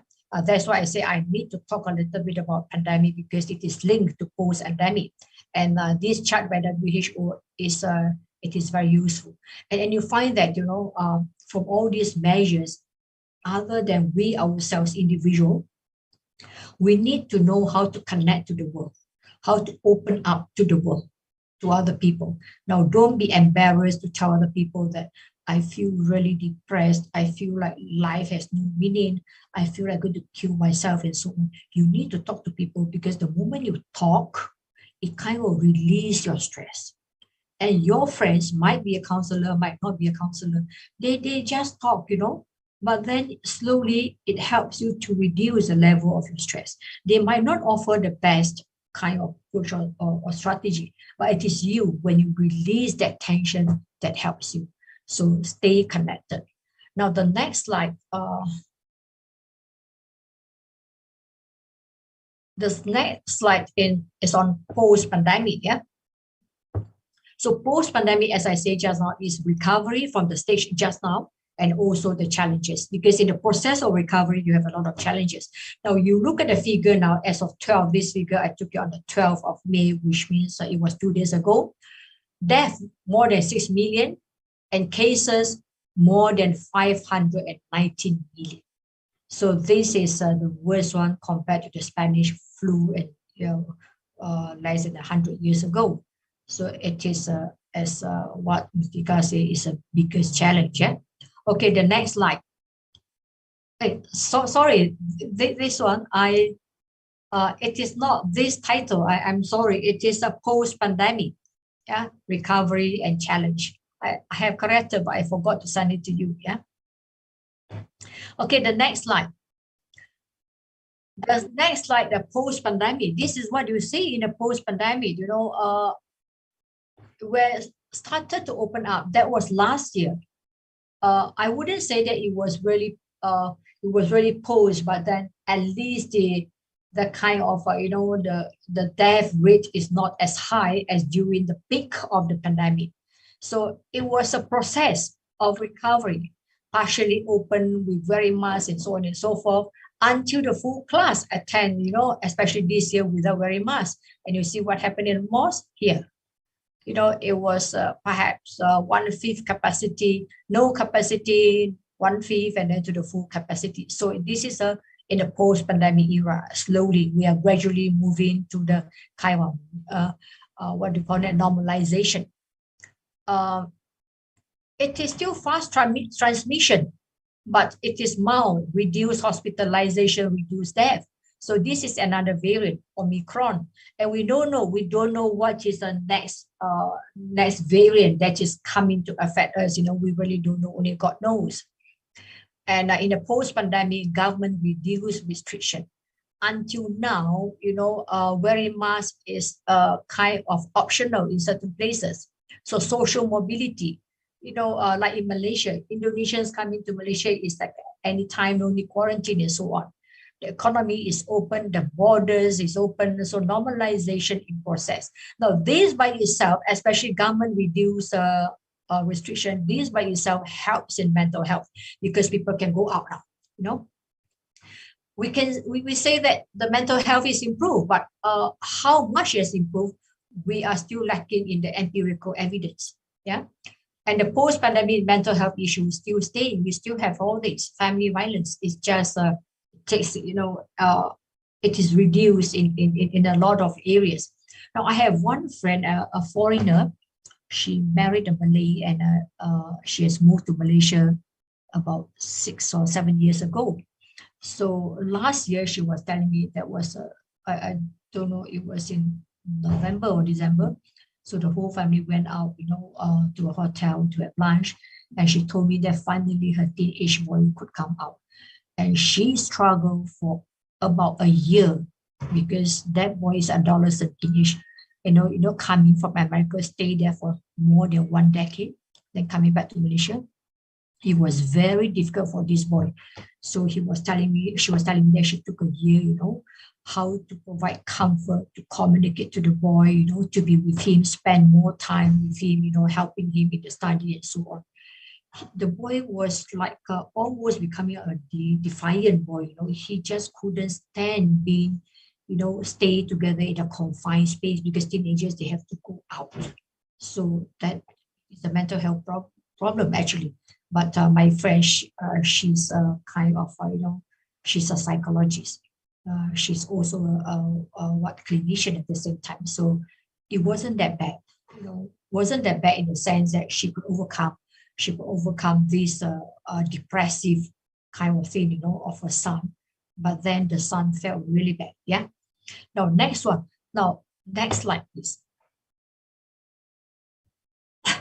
Now, this is a study. Now, this is a study, domestic violence against married women. I put down there in my own note, 5 out of 10, page 5. Now, they have a study on married women. I did assign you the article, this 17, which means it's the 17th document in my file. Now, you look at it, did not permit to meet or interact with female friends. So before COVID was 36.5%. After COVID. Now, this is a married woman in Egypt. They study more than 1,000 women in Egypt. And then restrict interaction with our family members before was 26 restrict interaction with family members, which was husband don't allow. But after COVID, it was even more, But remember, this is only in Egypt. We have to take into account about the background and the culture in that country. Did not allowed to handle money during COVID, not allowed to. And after COVID, it was even more, because perhaps during the pandemic, husband can see what the wife spend, and here husband goes to work, so restriction even more. Yeah. The husband being suspicious to talk to other men. This is a very big decrease. So during pandemic, it was 33%. Their husband is suspicious, curiga. Yeah? But after that, it was reduced because husband only goes to work, no time to think about that. Yeah. And treated you like servant. Now, this is something, you look at the figure. Before pandemic, treated the woman like a servant, 8.7. After that was more. Because before that, perhaps the husband could see how much work the wife has to do. So maybe the husband have a little bit, the children have a little bit. But after that, the wife has to do a lot more. Now, I take a few, which is a big change. Yeah? He kept away from home for days or weeks without informing. So before pandemic, 12.2, because the husband couldn't go out. So what is the point of informing the wife? He has to stay at home. But after that, after the COVID, he feels that he has a right to go out anytime and without telling the wife, increased. So that part may affect the mental health. Now, all this affect mental health. Imagine that you are not allowed to mix with female friends, you are restricted to talk to your family members and so on. When after COVID, you find that it's even increased. So that really affect mental health. Now, let's see which one increased quite a lot. This one decreased. Do not react against his relative, angry with his relative and so on, when they insulted you. So when his family members insulted you as a wife, he did not react. He did not react. More of them did not react. But after that, less, which means they do not want other people to insult, their wife. And insult you in front of others, 22.9%. I mean, of others, hardly any relative come. So of course the rate is, the percentage is low. But after that, insulted you in front of others even more. This affect the mental health. Imagine the husband insult the wife in front of other people. Yeah.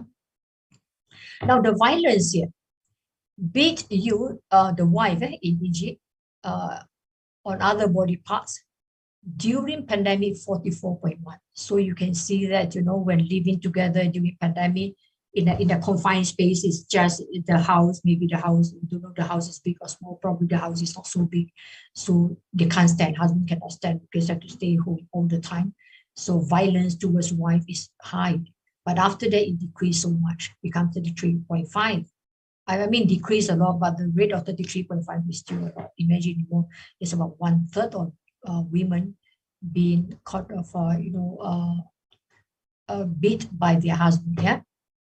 And this increased the most, twisted your arm and pull your hair. During pandemic, it was 32, but after that it was more.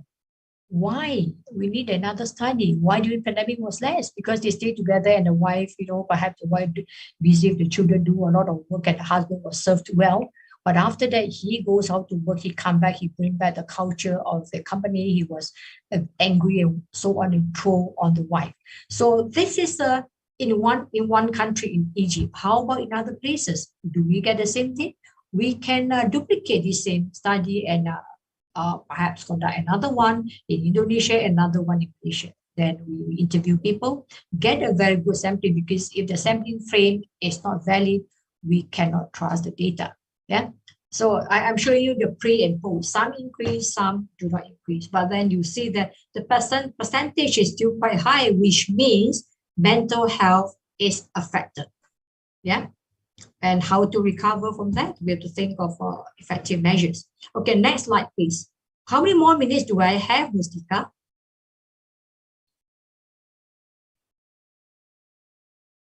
Now, recovery, we can see here, recovery, school reopens, business opens, people walk on the street and frontliners are not as busy. People can dine in a restaurant, not 2 per table, now it's many per table. Next one, please. Next slide, please. Next slide, please. Okay, now the recovery part. Yeah, the post-pandemic recovery. How to recover? Number one, we need a very effective, very effective healthcare system. We need the support. We need the intervention for those who have suffered mental health problem. Those which are serious, you need the intervention. You need the mental health support. To whom? To those healthcare workers, to those patients, and to the general public. And communal solidarity. There's one article written by the one Indonesian writer on solidarity, which Mustika sent it to me. Now, communal solidarity is kesepakatan, that the cohesion group, you mutual trust, you help each other. The communal solidarity is not only one community, but by many groups in the society. It can go across the globe in the organization and so on, that we sepakat, that we work together to overcome the problem. Yeah. And leadership and authority involvement. The government should get involved, because the financial part mainly comes from the government.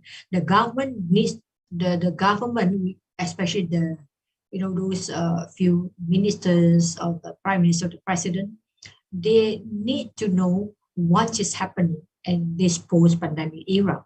How serious is the mental health problem?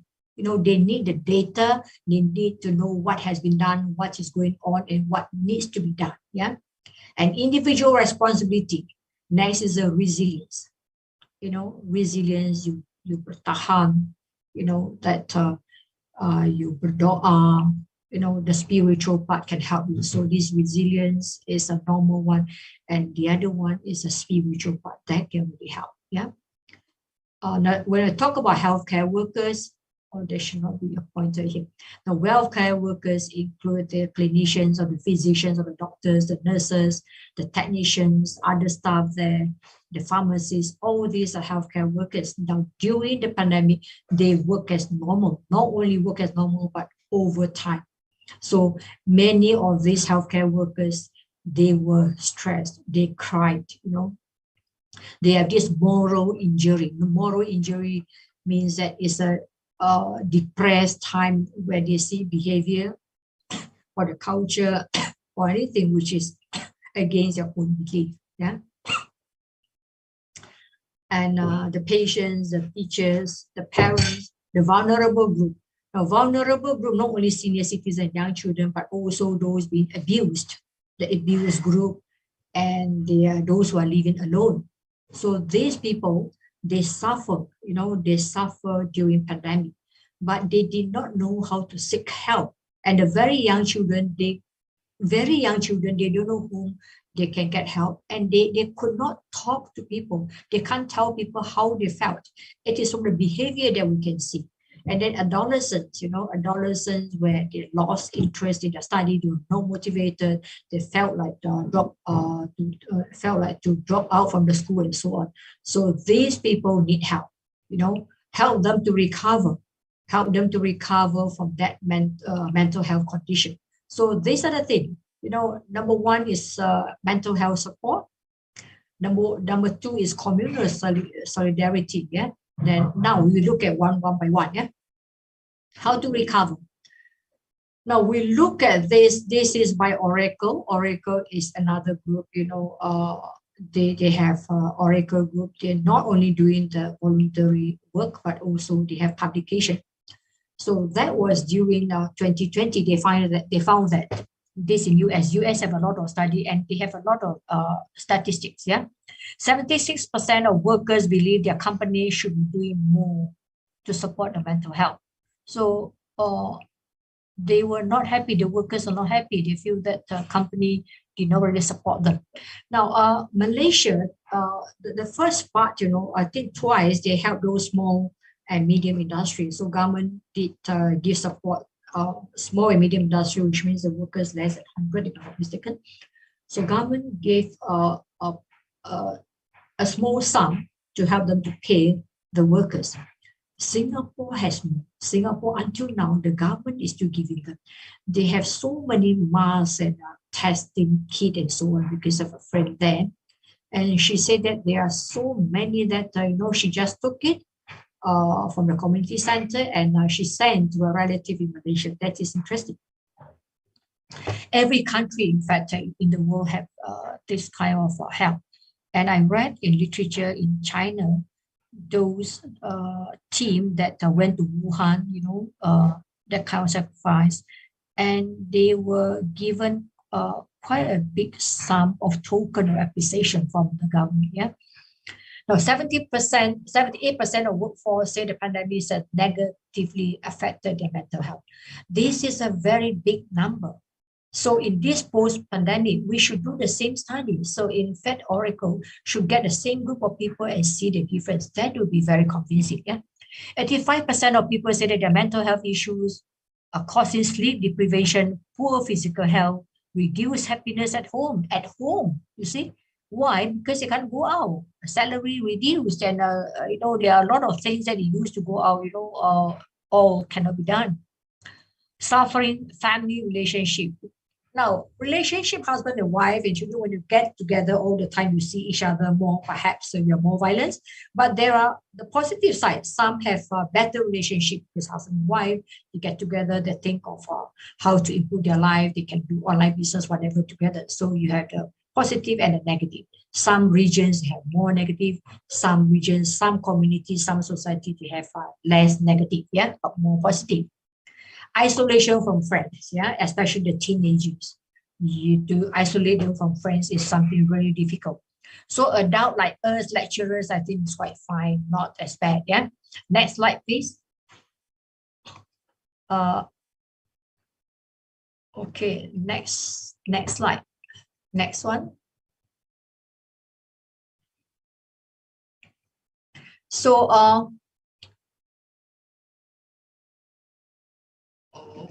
okay, now we look at this comprehensive, why my one is not as clear.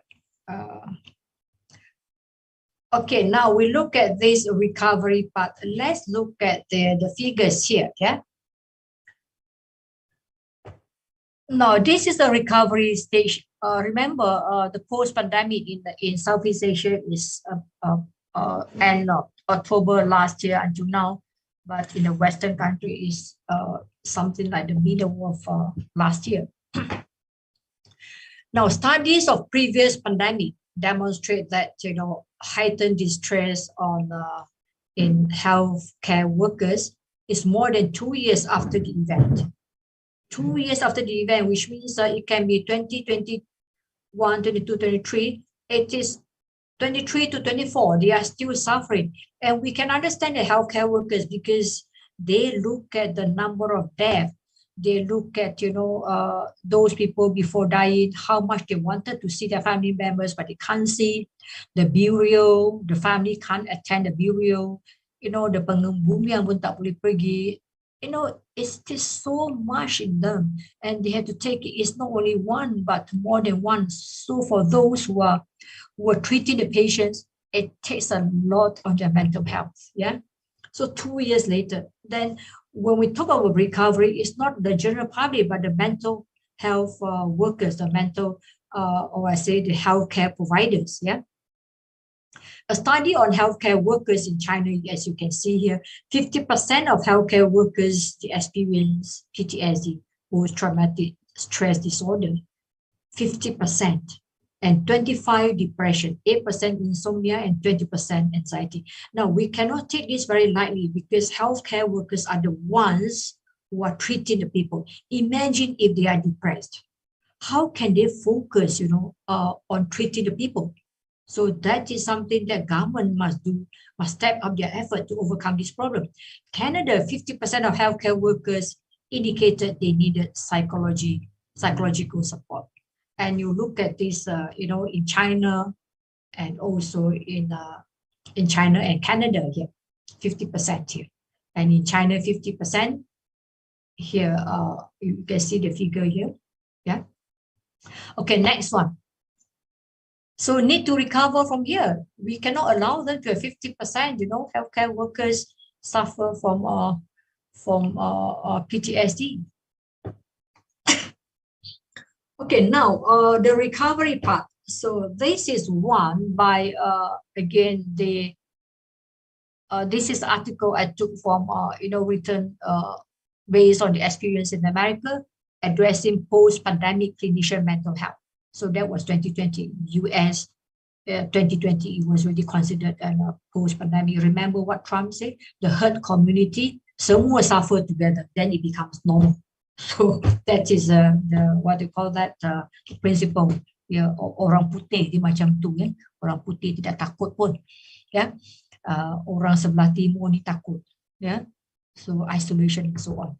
Now, they review 96 articles. So 96 articles since pandemic until 2020. And they come up with this clinical mental health. So you can see here, the clinical mental health here, they fall into 3 interrelated categories. One is the individual. Yeah. So individual for those, for example, the individual, you want to promote resilience, self-awareness, and so on. Yeah. So you want to train them how to reduce the stress. So this is the first level. Then the second level is organizational.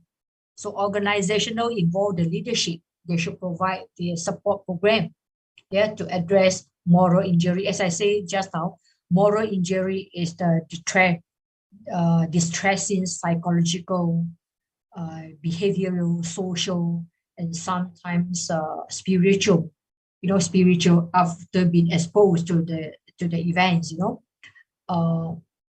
It can occur in a response to witnessing anything which is against your own value, against your own moral belief, because you might believe that before the person died, the family member should do this, should do that, but then that did not happen. Because they are from another cultural belief. So you may feel that really sad, very disappointed. That is a moral injury. So how to overcome this organization? So organization, they need to address the healthcare workers' basic needs, even counseling to these healthcare workers. They need that because they also suffer mental health condition. And the third level is a societal level, which is a larger circle. It's a broad funding and policies that comes from government, especially to support enhance mental health programs. So to overcome this is also a kind of communal solidarity, multi-layered. You can read this from Bronfenbrenner's ecological system theory, one layer to another. The individual himself or herself may not be able to solve the problem, especially in your workplace, you need the organizational support, you need the societal support. Say, for example, in your department, you want to do something, you need the management support, you need the university support, you need the country support. Yeah. Okay, next one. Next slide, please. Okay, recovery.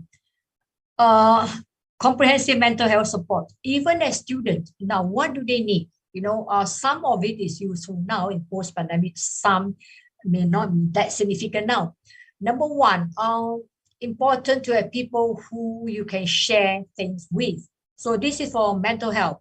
So you talk to people who understand you. You don't talk to people who don't understand you. Yeah. To have a trusting relationship with people, you know, with your parents, with your peers that you can trust. It is very important to have mutual trust, yeah, in anything, whether you're in a positive or a negative condition. Number three, regularly connect with friends. Yeah. The next one, you have a network with outside organization, with other people, with hospital, with healthcare providers, and so on. Yeah. A network can reduce your stress. Then the other one, someone who listens to you. And then another one is it help your relationship for the future anyway. It keep you active. Yeah, always keep yourself active. Whether now, even if you like to be alone, keep yourself active in reading something, in learning something, in gardening, and so on, and also helping friends and so on. You are good in English language. You help people, so there's a kind of connection there. Yeah. Another one, the right people to support you. The next one is mental health network can help you to overcome your problem. And if students, it helps you from learning loss, isolation, socialization, lack of resource at home, and so on. So you need a mental health support. Mental health support can come from anyone, from the healthcare workers, healthcare providers, and from your friends. Yeah. Adolescents, they have 50% of mental health illness, and it starts at 14. Now, about the learning loss, and some they may not have the learning loss because of the facilities and so on. But when you talk about the students' experience, some students, they do have another type of mental health. They feel that they are overloaded with work, because during the pandemic, many students, they have online learning, and the lecturers and the teachers, they choose another way to assess their students. And in many universities, in many courses, they have changed, the kind of 60% coursework or less coursework the exam. They changed their assignment to fully coursework. So students felt it was easier for them because they can search a lot of information online. But then when it comes to the physical class, exam is back, and they feel that it is stressful for them. Now, I'm not sure in your faculty, now, do all your students come back for physical class? Hi, Mustika. Do you have physical class now, face-to-face? Can't hear any answer. Okay, well, we have a blended learning starting from this semester, Prof. So half is offline in campus and half is online. And for those offline, when you come back to the campus, any of the students felt like it takes some time for them to adapt, where they feel that they have more work when it comes to the physical class. Do you feel that? Here can also share their thoughts, but as a lecturer, I feel like some of them are excited to meet their new friends that they never met before, but some of them are also like, it's a little bit difficult to change the shift from being online and then offline in campus, I guess, like that. Yeah. So that might cause a kind of temporary stressful moment, but some might have longer. We need to identify. Okay, next slide, please.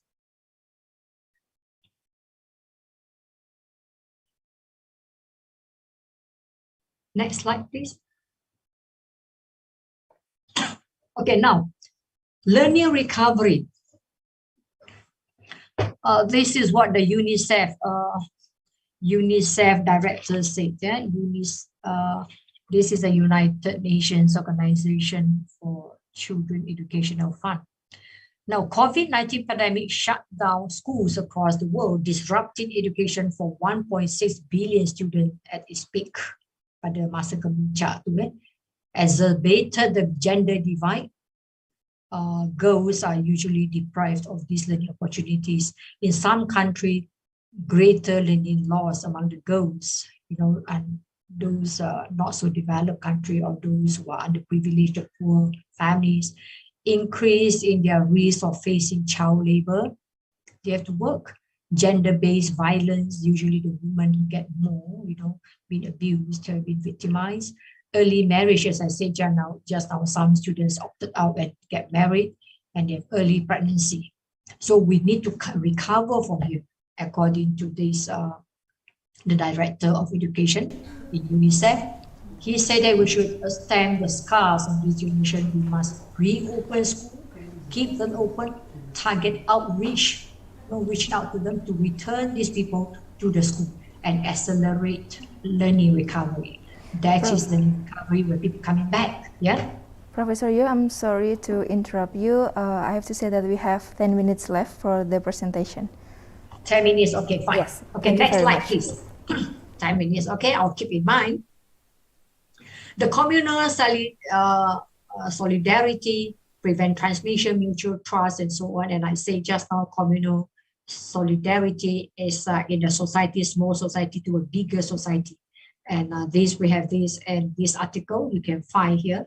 Yogyakarta, your food solidarity. Another one is interfaith, about religion. So you have this group, this group actively going out to help people. So that kind of solidarity, kebersamaan.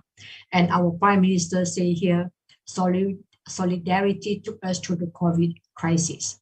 So that kind of permuafakatan, togetherness. Yeah, next slide, please. Now, individual responsibility. Now, everyone is responsible. So when you cough, you cover your nose, you don't spit anywhere, you get yourself vaccinated, you wear masks when you're not feeling well, and don't go out, you're not feeling well, and then do your self-test and so on. So individual responsibility can help, to recover from this pandemic. Okay, the next slide, please. So these are all the examples, like in Malaysia, we have the Sejahtera, Sejahtera platform for us to report, and so on and so forth. Yeah, next slide. Helping the elder, the senior citizens, the old people to re-engage. Now, old people during the pandemic, they were very worried about going out and so on. So now you need to have something to develop their confidence. It is fine to go out. You can re-engage yourself in social activities, go and get your friends, to go to a restaurant, like in Malaysia, culture is that these old people, the retired people, they get their friends over the weekend. They go to the kedai kopi, minum kopi, makan sekeping roti bakar, that kind of culture. So re-engage yourself in the activities that you have done before. And tell them, that they need support from health social workers, they need support from family members. Just open their mouth and get their support. Yeah. And some of them, they need the support because they have lost their functionality. They did not exercise so much as before. So people around should help them. Loneliness, help them. Loneliness can lead to a lot of mental health problems. Yeah. Avoid dehydration, avoid malnourished, take a good diet, tell them to get the right medicine, to take the medicine at the time, told by the doctor, re-engage with life, and help them to do new things. Old people, they can do a lot of new things, right? They can gardening, a lot of things they can do. And all in all, you want to help them to develop their well-being. Yeah. Okay, next one.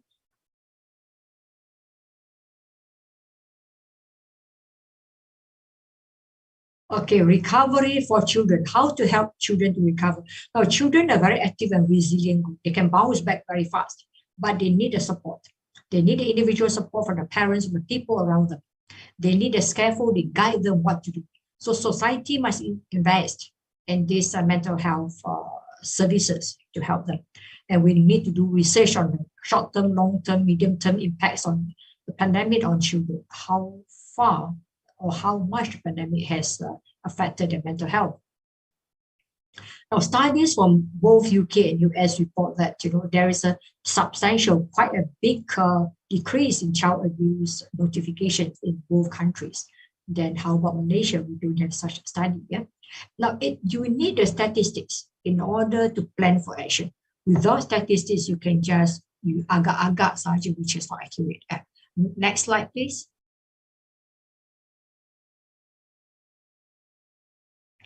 Resilience. Now, what is resilience? Resilience is your ability to recover quickly from difficulties. You are able to absorb and respond to sudden shock. You memang bertahan, tahan masa. So resilience, people who are optimists, who have the self-belief,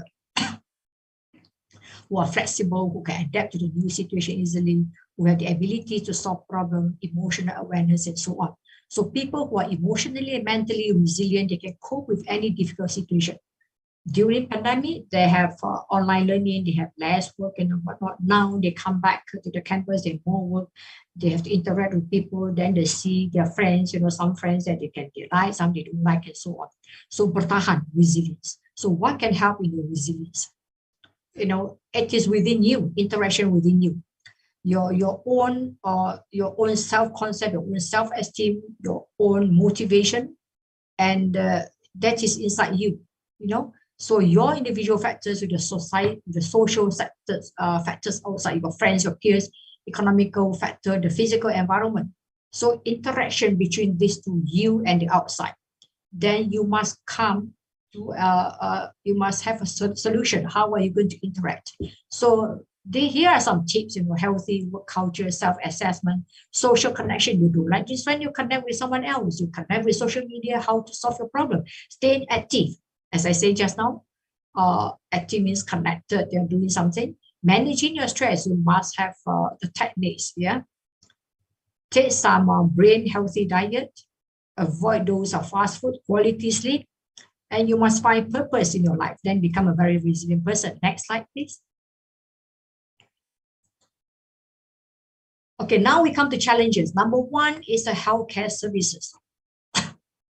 Now, Active Mind survey in US, yeah, they surveyed 3,239 high school and higher education students between the age 10 to 18 in the year 2020 regarding the impact of COVID on their mental health. 55% students during that time, they do not know where to go for help. Despite university have online services and so on and so forth, they still feel that they don't know where to go for help. Yeah. So how about now, the post-pandemic? We don't have those figures, but based on the study done during pandemic, we should take actions to overcome. So first identify, next overcome. Now, how to overcome these challenges? The health system must be informed of the prevalence, how many? Then the mental health support system to cope with the widespread of psychological stress. We must have the support, multi-layer support, as I said just now, the individual, then come to organizational, then the societal. But then the problem is that the challenges is that we are shortage of professionals.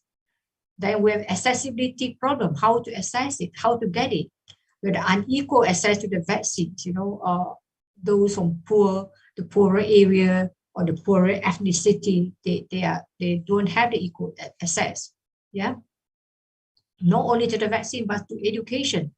Yeah, because without a laptop and so on, how are you going on with the online learning? Even in post-pandemic, you have both online and offline.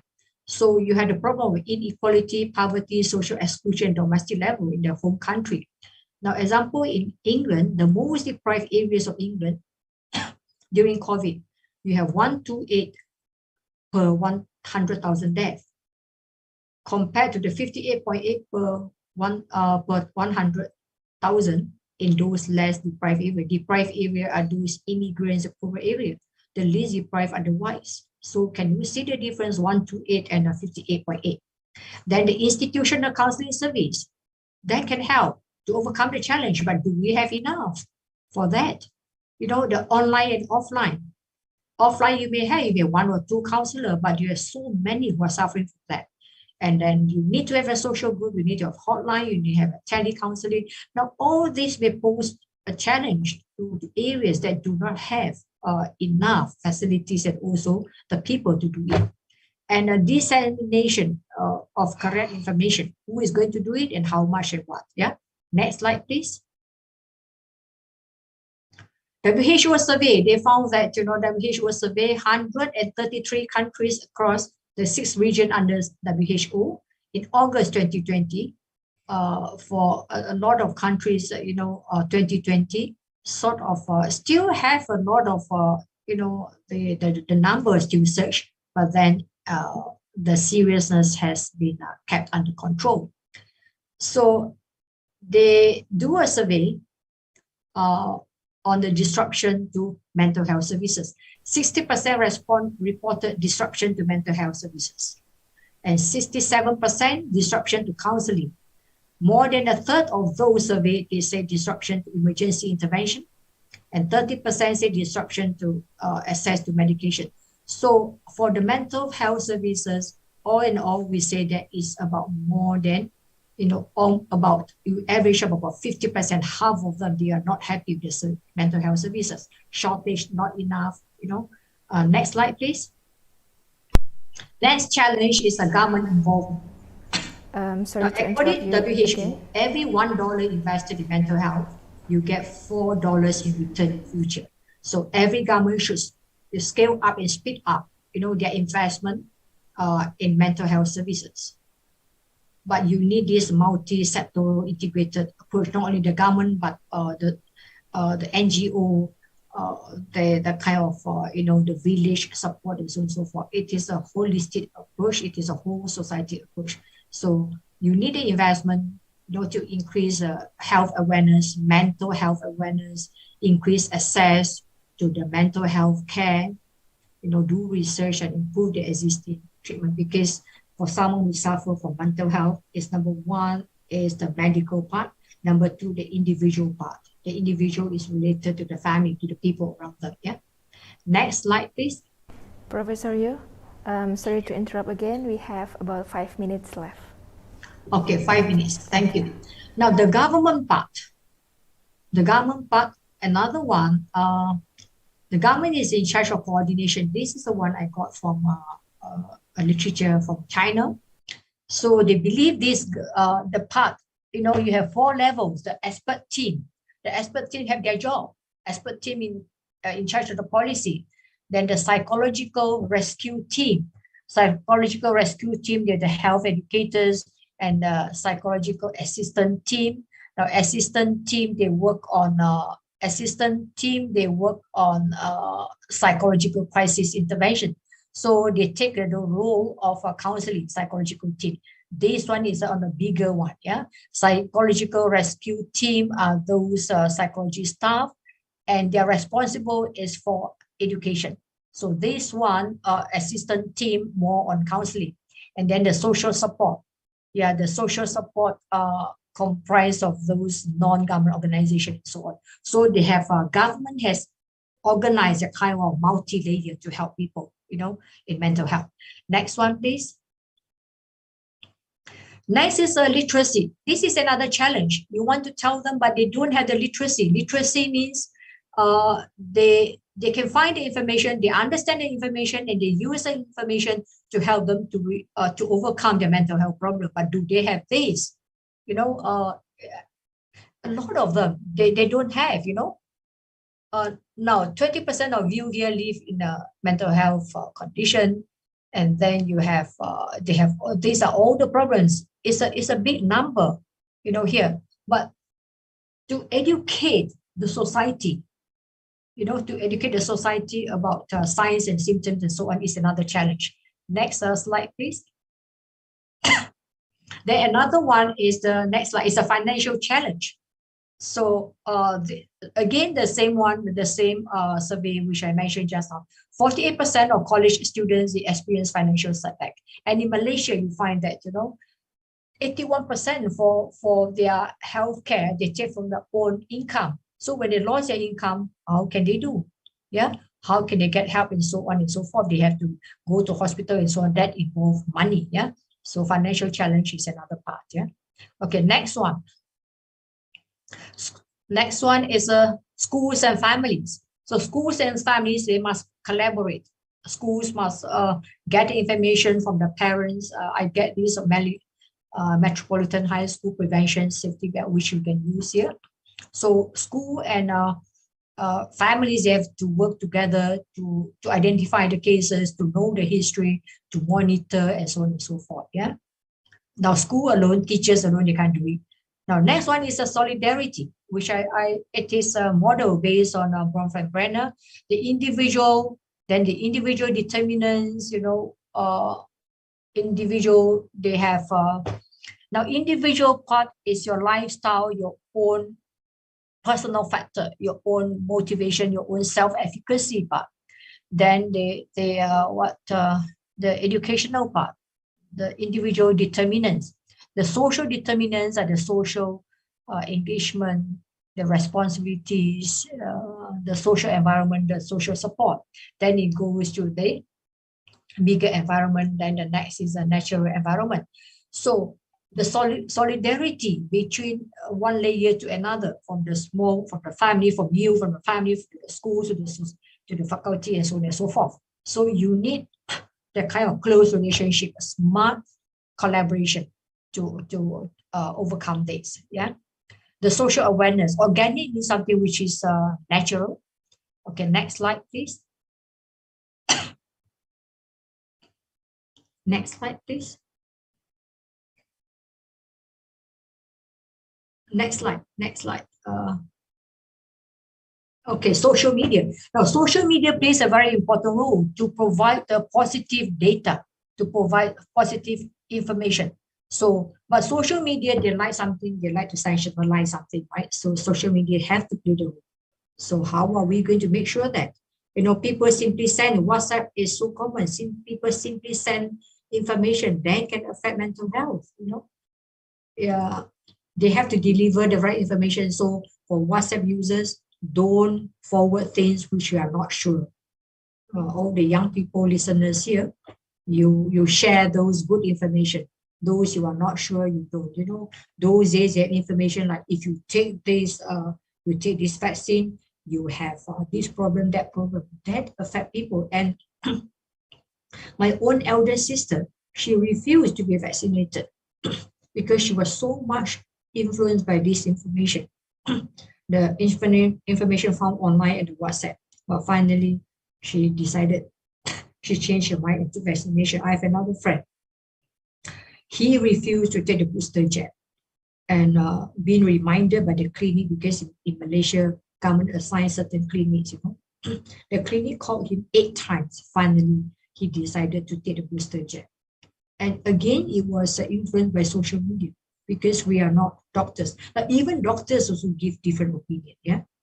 Okay. That is a social media. Now, next slide, please. This is the last slide. Vulnerable people. Now, vulnerable people, as I said just now, they are the senior citizens, the young children, the abused, those who are living alone, those who are disabled, and so on. So they need help. The vulnerable group, yeah. They need support to access healthcare. You don't expect the young children to go to hospital. You don't expect the young children to call the counselor, hello, I need help. You don't expect the young children to say, oh, I have this problem, that problem. So you need to reach out to them. Yeah. Mental health literacy and knowledge and awareness. How are you going to promote this to them? How are you going to make them understand, yeah, and act on it? They have communication problem. So this is a challenge, a financial problem. They're unable to share their concern and their feelings to others. So you need a mechanism, yeah, a very good support group, yeah. So the last slide, what Michelle Obama said. It is time to tell everyone who is dealing with a mental health issue that they are not alone, and that getting support isn't a sign of weakness, it's a sign of strength. So our student participants here, if you are facing this mental health problem, open up. Yeah, to talk to your friends, but talk to the friends who can listen to you, talk to the friends whom you can trust. And you can speak to talk to your lecturer whom you can trust to get help. Yeah. Besides, you get help from online, but don't trust too much on the social media. You don't just talk to anyone who say they will provide help because you don't know who they are. Yeah. So that's all from me. Ibu Mustika, thank you very much. Mohon maaf atas segala kekilafan, as what Dr. Lina said. A lot of things that I want to say, but maybe not in time to explain. And the articles that I want to share with you, I got no time to show it. So, selamat Milad ke-20 Fakultas Kesehatan Masyarakat Universitas Ahmad Dahlan. Thank you very much, all of you. Back to you, Ibu Mustika. Thank you very much, Professor. That's very wonderful. Thank you for sharing. And that's very comprehensive, highly educating, and such an open-minding for all of us about the importance of mental health, especially during these difficult times. And if I may, I would like to resume some of the key points of the presentation today. The first is, it is a yes that the COVID-19 outbreak has disrupting lifestyle and generating the increase of mental health problems, and that is why we should understand about the mental health issues, because it's a very well quote, I think, that there is no health without mental health.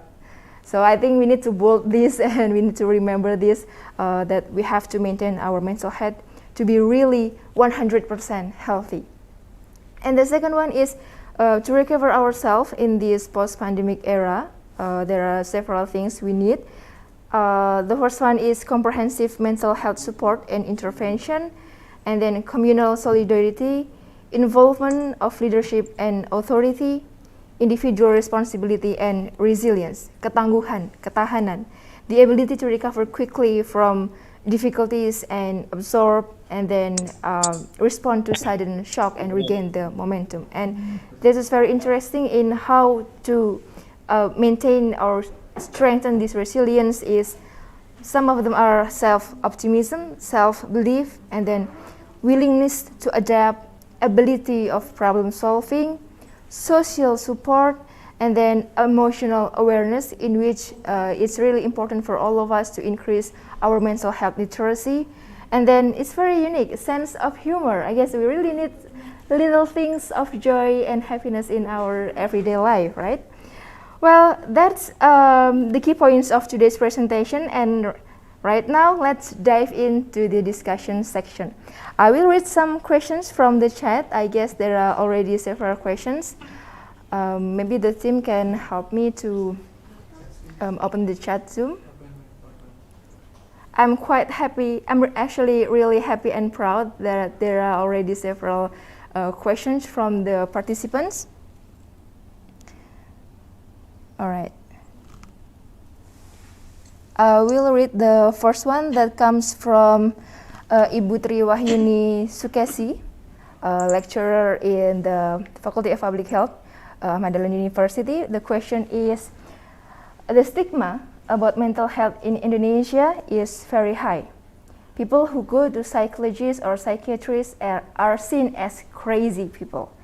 Families of people with mental disorders also get negative stigma from society. This is why mental disorders cannot be detected early. The pasung culture is still high. So pasung is the condition in which the respective person that have mental health problem is chained and confined in their own home by their own family, because the family feel the shame. And this culture of pasung is still high, especially in villages with low knowledge of mental disorders. What is Professor Yo's opinion on this phenomenon and the efforts that have been made in Malaysia in preventing mental disorders? That's the first question, Prof. I guess you can directly answer for the first one. Okay, number one, you talk about the stigma. So stigmatization, it is something common, across the globe towards people who have mental health condition. So how to overcome this? Not to call them crazy people. We have to, as I said just now, just now, it is normal to have this mental health problem. It is normal to feel stressful and extreme, stressed. And it is also normal to have a PTSD after a certain trauma. So what we need in a certain country, like even in Malaysia, you have this online counseling, but it is not too common, and many people don't know where it exists. But online counseling, again, we do not have enough people. But online counseling is effective. And online counseling should come together with training and education along with the specialists. So for people to understand and to understand themselves and how to care for themselves, we need organizations throughout the world to work together. This is solidarity to provide counseling. So counseling not only from own country but also from outside. Yeah. Now, I give one example in UK. They have this campaign which is called, if I'm not mistaken, Time to Change. So they want to end this problem, discrimination towards these people, discrimination towards the people who have mental health problems, so on. So they work together with the teachers, they work together with the school administration, they're helping the students, and they help the students to open up conversations, to address this stigma. So the Time to Change in UK, it is a solidarity between this organization, the school teachers, the administrator, and the students. Imagine when they get together, they talk, they encourage the students to open up, their kind of conversation to address the stigma so that they can help them to address this stigma. So they give support to these young people, the young students. So in Malaysia, you have a lot of NGOs, you have those from the Agama, from the Masjid group, especially those religious groups. Yeah? You have the churches, they have their own counselors, and some NGOs, they post online and so on. Even university and schools also they have. But how effective, I do not have the empirical data. I also don't have the empirical data on how many people, actually how many adolescents, how many youth, how many workers actually suffer from who have this mental health problem. I only get, I have one. I don't know where, let me check and find out. Now, there's one morbidity survey in Malaysia 2019. Before pandemic, we have 424,000 children in Malaysia struggling with mental health problems. So when children have this mental health problem, do you think the parents will bring them to seek a consultation or to tell the teachers? Parents, they feel embarrassed and they just keep quiet. I have a colleague before. My colleague has this schizophrenia. And when the son was 12 years old, my friend seek psychiatric consultation, is a lecturer.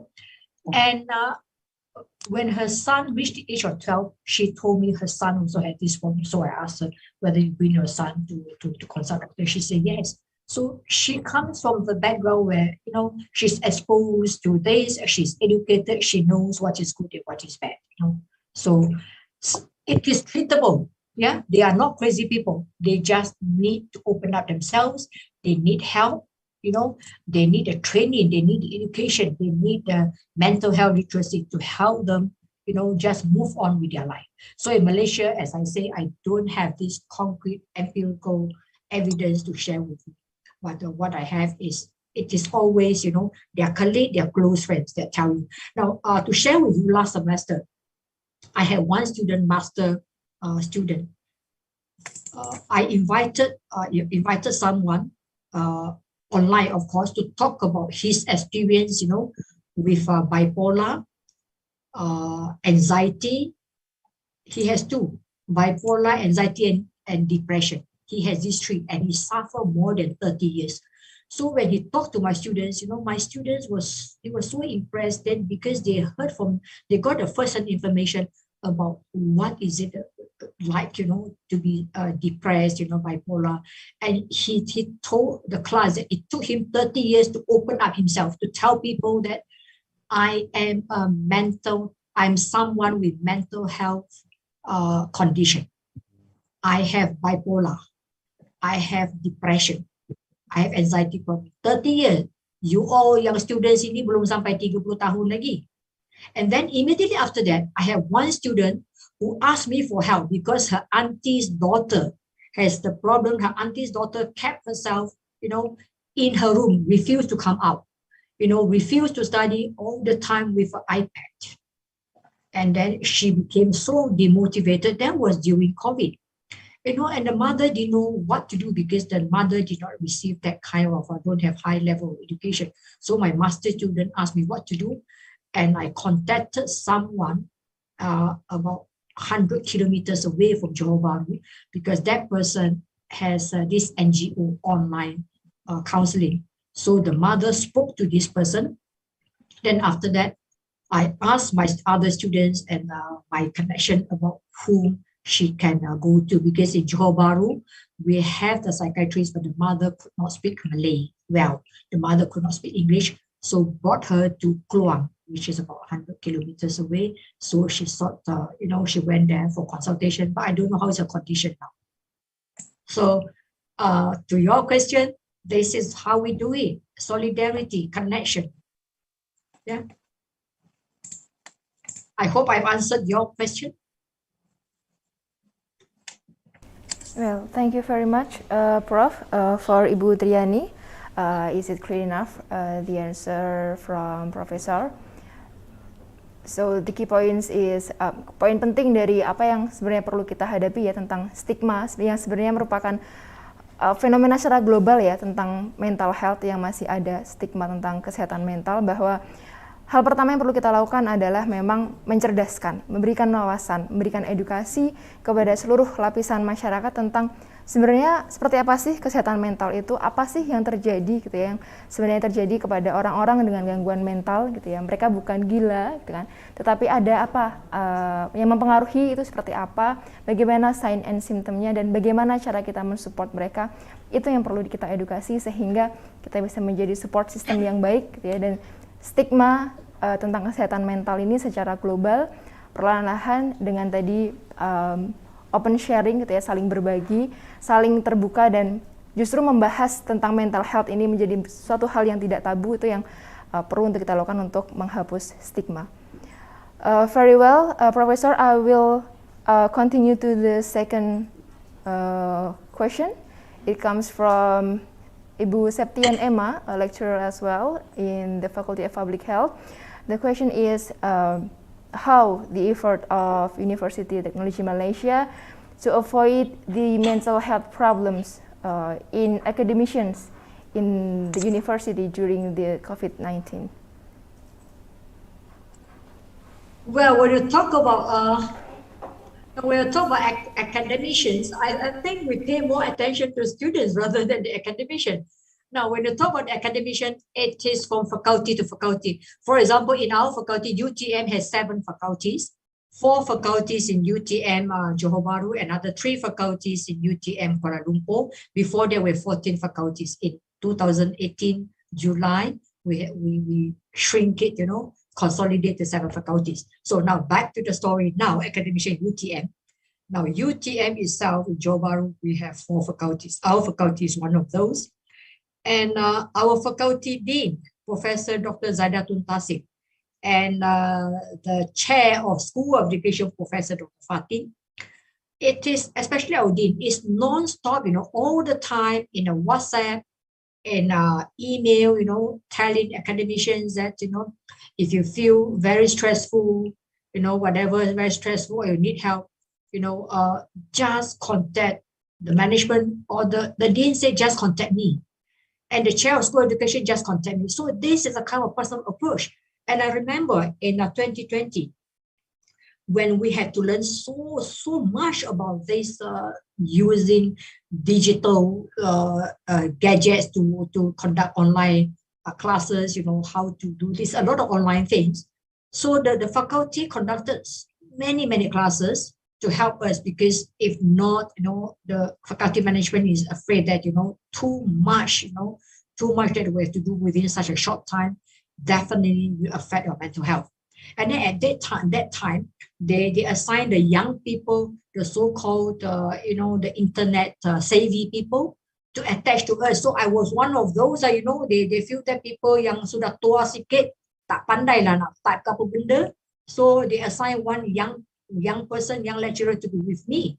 But then I just asked a few questions. That person could not answer my question, could not help me, so get someone else, you know, that kind of thing. But it is good that, you know, the help from faculty. You feel that, you know, you feel that someone has anticipated you might have problems. And someone has anticipated that, you know, so much load on you might affect your mental health. So they take the action, their initiative to plan something before that happens. So that is very useful in UTM. In every faculty, you know, it is from top down, from the university management to the faculty to the lecturers. So I did not hear anything about this mental health problem, but I only heard about people complaining. Banyak betul kena belajar, hari-hari ada online. So that is not a mental health condition. It's complain banyak kerja. Tapi sehat pun tak ada apa-apa pun. Yeah, so I have answered your question. And another one is that not only the faculty level, faculty we have a counselor, university also we have counselor. So there is a hotline there, you know, they can contact this person, that person anytime. But I didn't know whether anyone has contacted that. I doubt any lecturers have done that. Because as I said, not so much of mental health problem, sekejap je lah, mungkin dalam masa setengah tahun hingga 8 bulan. Itu pun duduk rumah kan, bersama keluarga, tak banyak masalah. Dia punya masalah tu duduk di rumah, dia kena banyak kerja, banyak masa dengan anak, itu yang dia complain. Itu yang berikan dia mental health problem. Not so much of the work. Yeah, okay. Back to you, Mustika. Profesor. So, thank you, Prof. Jadi, apa namanya tadi, bagaimana cara kita mencegah ya gangguan mental, terutama di workplace, tempat kerja, pada sivitas akademika. Salah satunya tadi yang sudah dilakukan di beberapa fakultas di UTM tadi adalah ada ruang, ya, ada ruang untuk sharing, ruang untuk bercerita apabila ada keluhan dalam arti kesulitan, ya, mental difficulties, kesulitan dalam kesehatan mental yang kemudian menyebabkan ada gangguan terhadap produktivitas kerja dan yang lain-lain, sehingga kemudian dari manajemen sistemnya bisa melakukan hal-hal yang diperlukan untuk mensupport sivitas akademika tersebut gitu ya. Tapi tadi mungkin sedikit poinnya gitu ya yang bisa mungkin kalau misalnya kita terapkan hotline service-nya untuk mental health service, bukan untuk hanya sekedar mengeluh saja karena tadi tugas-tugasnya banyak, mungkin kalau students or even lecturer gitu ya bebannya sangat banyak. Nah, tidak hanya sekedar untuk mengeluh, tetapi memang secara pure to share their difficulties in mental health. Thank you very much, Prof, and thank you for the audience, Ibu Septi and Emma, for the question. And I will continue to the third question. It comes from Reno Setiaji.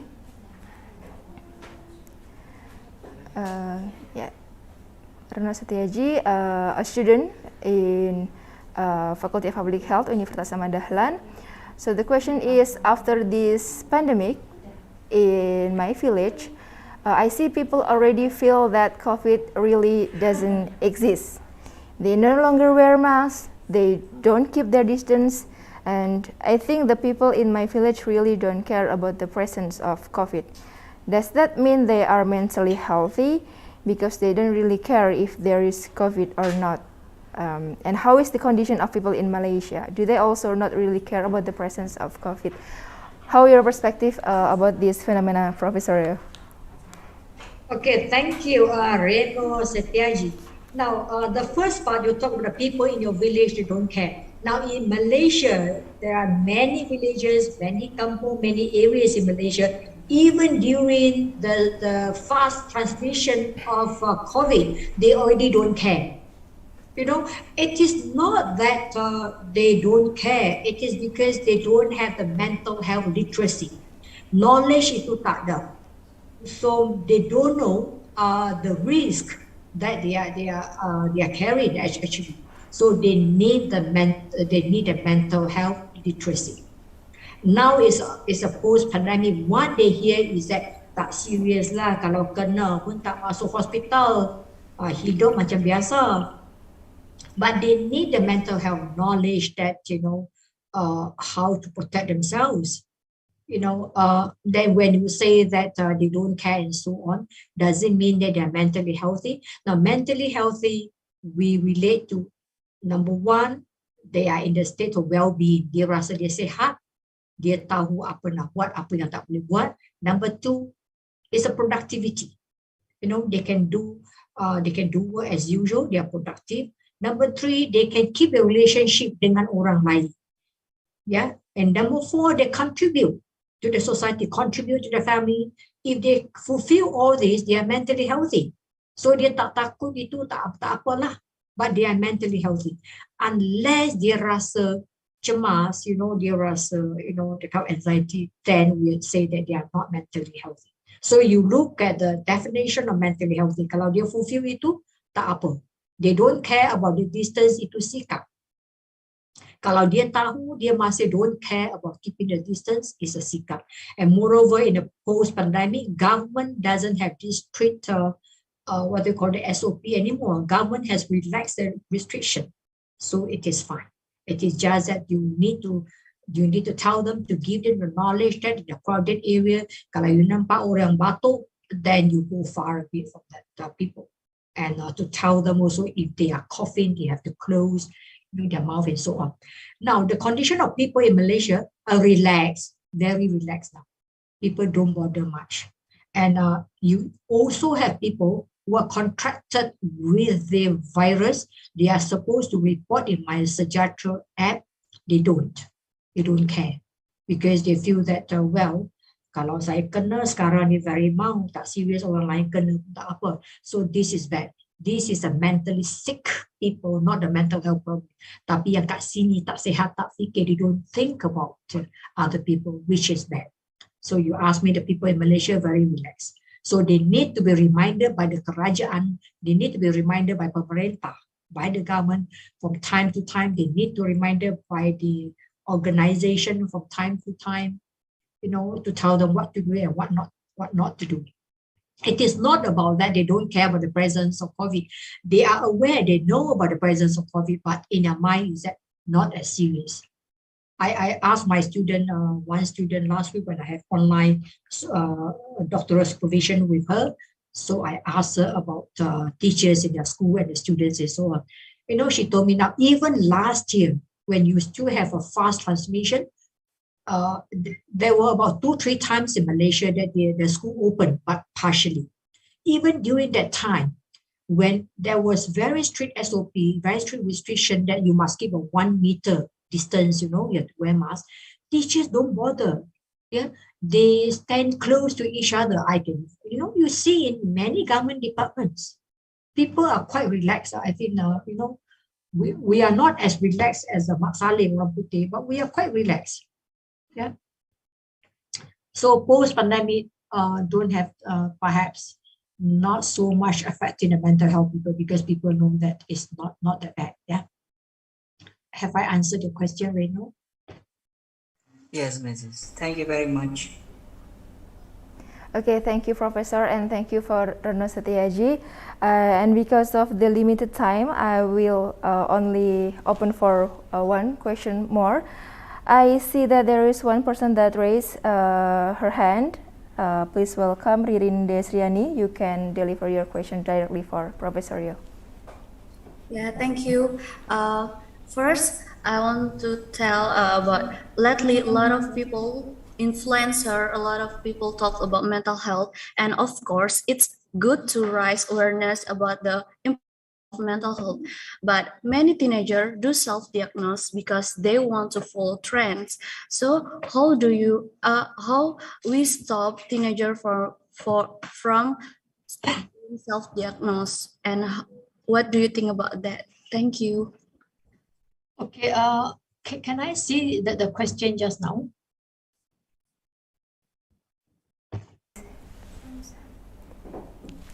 The question comes from Ririn, Professor. Her question is about the teenager and their intendance in self-diagnosing their own mental health problem, because they feel like they need to fit in the trend that is about the mental health disorders in teenagers. That's the question Okay. from Riri. Okay. Just now I remember you were saying something about gangguan jiwa, right? Mental problem, which is quite chronic. And you talk about the examples of the mental problem like schizophrenia and also bipolar. Bisa sembuh, saya rasa nak kata recover totally tidak. For my friend who suffer from bipolar, it's more than 30 tahun dia masih sama. And according to him, he has to take medicine.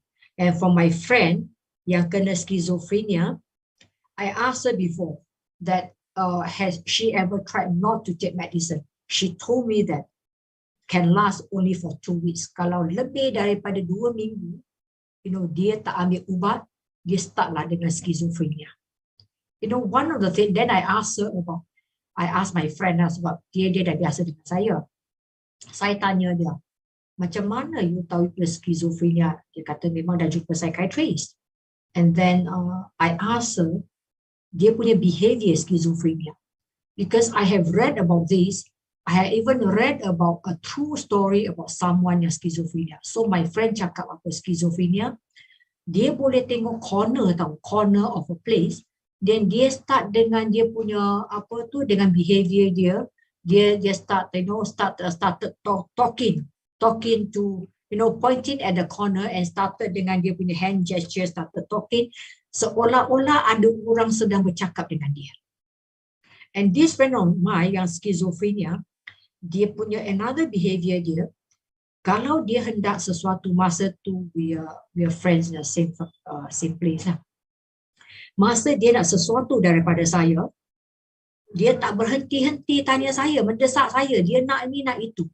Tapi selepas dia dapat, senyap pula, tak beritahu saya dia sudah dapat. And then there was another time that I asked her for certain things, ada information yang saya perlukan daripada dia. Saya telefon dia. Tahu apa yang dia jawab tak? Saya telefon dia tanya apa tau? Siapa awak? I got a shock of my life tau. This is really true. Schizophrenia. Masa itu saya tak tahu dia ada schizophrenia. Saya tak tahu.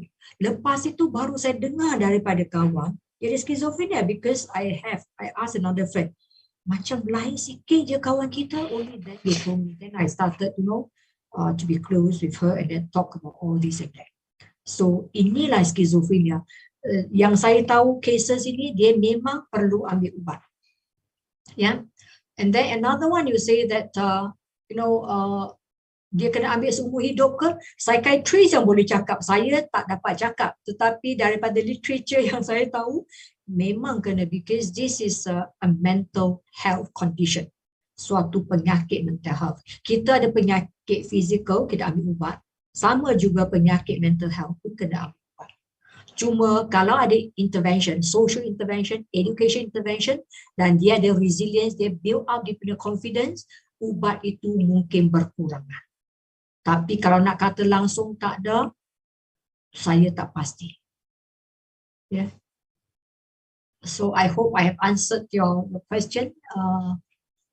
Who is that coming from? Is it from Mita Aulia, right? So I hope I've answered your question. Now, Mustika is very interesting, that participants ask questions. It is challenging to me, but I love it. I like this kind of, that kind of spontaneous question. Yeah. Thank you. Thank you very much as well. Thank you very much as well for Professor Yo. And one last thing, it comes from Ririn, Prof. It's about the tendency in the teenagers to self-diagnose, Prof. What do you think? What's your perspective in this phenomenon, in which the teenagers feel like they have mental health problems, but they self-diagnose? They don't come to the psychiatrist or psychologist. And what do you think about this phenomenon? Now, teenagers, we need to understand the psychological part of teenagers. Now, teenagers, they feel that they are adults, they want to make decisions. Then number two, teenagers, they are the peer group. So they don't want to be laughed at. Dia rasa malu. Dia takut orang tahu. And then number two, dia punya self-pride, dia ada problem, tapi they don't want to tell their parents. because they feel that teenagers have this dan dia rasa dia sudah boleh ambil tanggungjawab. So the family members, especially the parents, they should notice the behavioral change of their children. Number two, the school teachers. School teachers not only just teach the subject, you should teach, you should center at the students. Have to know the students. And another good system is that kalau cikgu itu dia ada satu buddy system.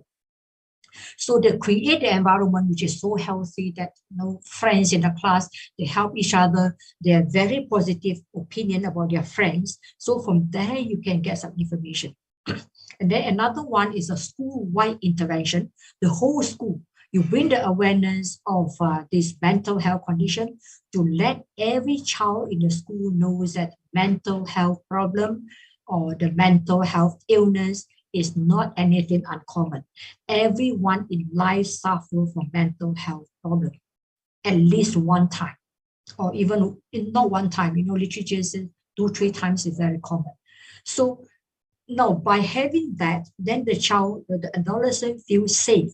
It is safe for me to open up and start the conversation with my parents, with my teacher, with my peers, with the school management, with the school counselor. So because the internal to yang person itu kan, dia punya the self-efficacy, the confidence is not there. So remember I say the multi-layer, then you take the people, the parents, the close to them, parents, teachers, peers, then you go up to the management. So kalau benda itu semua orang sudah tahu, and the school keep on bombard the information to the students that it is common, it is just like sakit physical, the physical health problem. The same thing, mental health problem. Why people are embarrassed? Why people don't want to talk? Because people don't know about mental health problem. All the time kita tahu physical health problem. Ada demam, ada flu, then you sick. The consultation of the doctor. How about mental health? It should be treated the same thing. Yeah. So give confidence to the teenagers, to the adolescents, and also to make them know where to seek help, how to seek help, and they themselves the training of how to act on this. Yeah. Thank you very much. Okay, back to you. Thank you, Professor Yo, and thank you for Ririn. Is the question already clearly answered? Okay, thank you. And I guess that the last explanation from Professor Yo already answered the last question from Vanessa about how we turn the negative environment into a positive one. That's explained before, that we need to increase the safety to open and to share our problems in our environment. Well, ladies and gentlemen, that is all of this discussion. I'm so sorry that we have a very limited time. I guess this is a very exciting session with Professor Yo. Thank you again, Professor, for sharing with us, and thank you very much for all of the audience for being actively participating in this discussion. Also, all the audience in the YouTube streaming, I heard there are many of them that join us. How many of them? 2,000? Oh no, little less than that. Well, banyak ya yang join dari YouTube streaming. Thank you for all. And we already reached the end of the sharing session today about the mental health challenges in the post-pandemic world. And for the last one, before we go to the next session, I would like to present the symbolic certificate for the Professor Yo for your contribution and participation in this event. Thank you very much, Professor Yo, for your sharing of your expertise in educating ourselves about mental health awareness, especially about the recovery and challenges in the post-pandemic world. Thank you very much, Professor. Thank you very much to all of you, the organizing committee, and also especially your dean, Dr. Lina Handayani, the moderator, Ibu Mustika, and all of you in the Fakultas, your rector, all in the management team. Thank you very much for giving me this opportunity to share my little knowledge with you. It is, I feel really pleased and I'm very happy to be here with you all, and I love the Q&A session. If only we have longer time, we can have more questions. Thank you very much all of you, and mohon maaf atas segala kekhilafan daripada saya yang tidak disengajakan. So, growing healthy together. Yes, thank you very much, Prof.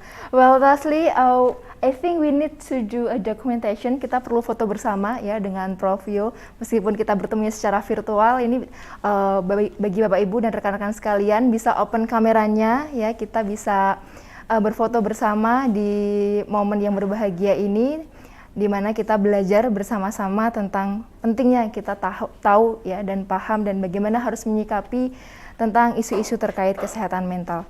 So our team will comment the documentation session. Mungkin bisa dibantu dari tim untuk ambil screenshotnya. Ya, silahkan bagi yang open cam. Okay, I think we need to pause for the growing healthy together, ya, to increase our spirit to grow healthy together. Okay, everyone, thank you very much. So everyone is getting ready. Okay, growing healthy together. Okay, we will do it for the next screen. Okay, and then the next one. And the last one. Okay, thank you very much for everyone, for Prof Yo and for all the audience. Oh, well, ladies and gentlemen, that is all for the session today. And for the closure regarding the uncertainties of the future that sometimes makes us anxious, makes us worried, I believe that we need to remind ourselves that life is indeed dynamic. It is always full of changes, it is full of surprises, whether it's the good ones or the bad ones. And the bad ones of surprise, this pandemic actually have taught us that the situation is tough, but so we are. And we've been through these difficult times, and that fact is wonderful. And we've learned that most of the times, actually, the basic things we need to face any difficulties ahead are acceptance, patience, and resilience. So, to face the post-pandemic world ahead, although most restrictions are more relaxed, but still there are, uncertainties about the other outbreaks. Maybe we have the anxiety of that new coming diseases. We need to maintain our healthy lifestyle, the individual responsibility to maintain our healthy lifestyle, such as practicing good hygiene and sanitation for ourselves and our surrounding, strengthen our immune system by having balanced diet, a good sleep habit, and regular exercises. And lastly, we need to stay connected and help each other, because I believe that we can get through it better if we are together.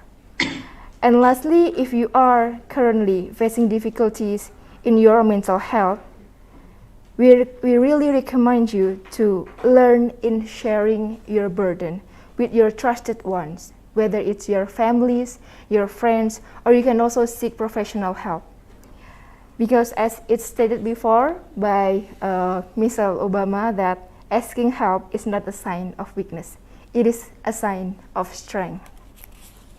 And finally, for the closure, I hope that in its 20th anniversary, Public Health Faculty of Ahmad Dahlan University can become a role model in the promotion and in the implementation of healthy lifestyle, including mental health for the community, to make us healthier, to make us stronger, to face any challenges in the future. As stated in our slogan today, growing healthy together. So everyone, that's all for today. Thank you very much again for Professor Yo for sharing your expertise with us. And thank you very much for all the audience for actively participating in this session as well. And lastly, thank you very much for having me. And I sincerely apologize for any mistakes I made during this session. I pray for all of us to stay healthy and may our days be full of joy and happiness. Amin ya rabbal alamin. Selamat Milad ke-20 untuk Fakultas Kesehatan Masyarakat Universitas Ahmad Dahlan, Growing Healthy Together. acara saya kembalikan kepada MC, kepada Deisa, saya persilahkan.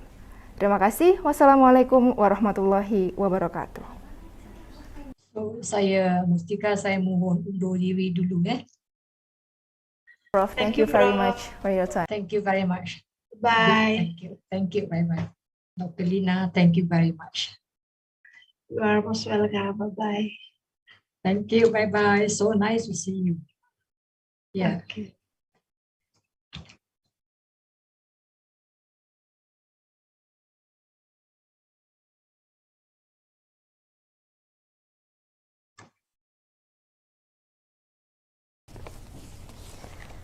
Ya, baik. Terima kasih banyak kepada Prof. Yo yang sudah berbagi informasi kepada kami semua, dan terima kasih juga kepada Ibu Mustika karena telah memandu kegiatan diskusi kita dari pagi sampai menjelang siang hari ini. Dan saya ucapkan juga selamat kepada pemenang rules dalam diskusi kita pada pagi hari ini yang sudah dihubungi oleh panitia. Nanti untuk informasi lebih lanjut bisa ditanyakan kepada panitia ya teman-teman semua. Baiklah, acara demi acara telah kita lalui bersama. Namun sebelum sampai pada penutup acara, saya ingin memberikan pengumuman terlebih dahulu.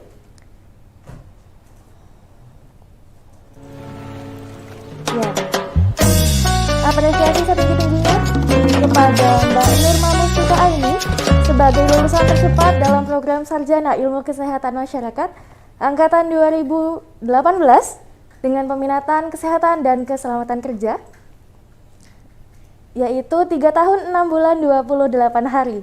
Nah, semoga ini bisa menjadi motivasi untuk teman-teman mahasiswa juga di rumah maupun yang ada di kampus agar bisa mengikuti jejak dari Mbak Nurma. Baik, untuk pengumuman selanjutnya yaitu timeline perlombaan, karena di awal saya sudah menyampaikan bahwa rangkaian dari Milad ini ada perlombaan.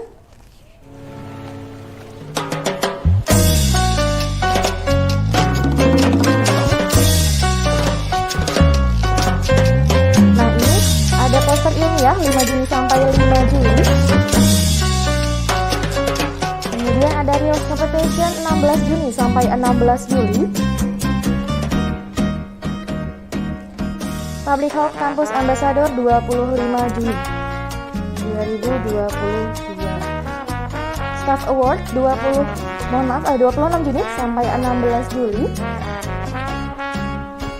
Kemudian FKM Project 17 Juli.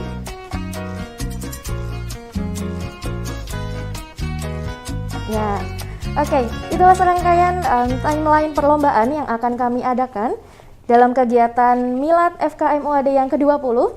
Jangan lupa kami tunggu kontribusi dari Bapak Ibu dan juga teman-teman semua untuk bisa menjadi bagian dari kemajuan pendidikan dan juga peningkatan kesehatan masyarakat Indonesia. Jangan lupa untuk selalu pantau Instagram kami di @miladfkmuad. Baiklah, karena acaranya sudah selesai, marilah kita tutup dulu acara ini dengan membaca lafaz hamdalah bersama-sama. Alhamdulillahirabbil alamin. Nah, sebelum itu mungkin bisa dokumentasi sekali lagi ya teman-teman. Jadi bagi yang belum menyalakan kamera, bisa dipersilakan on cam.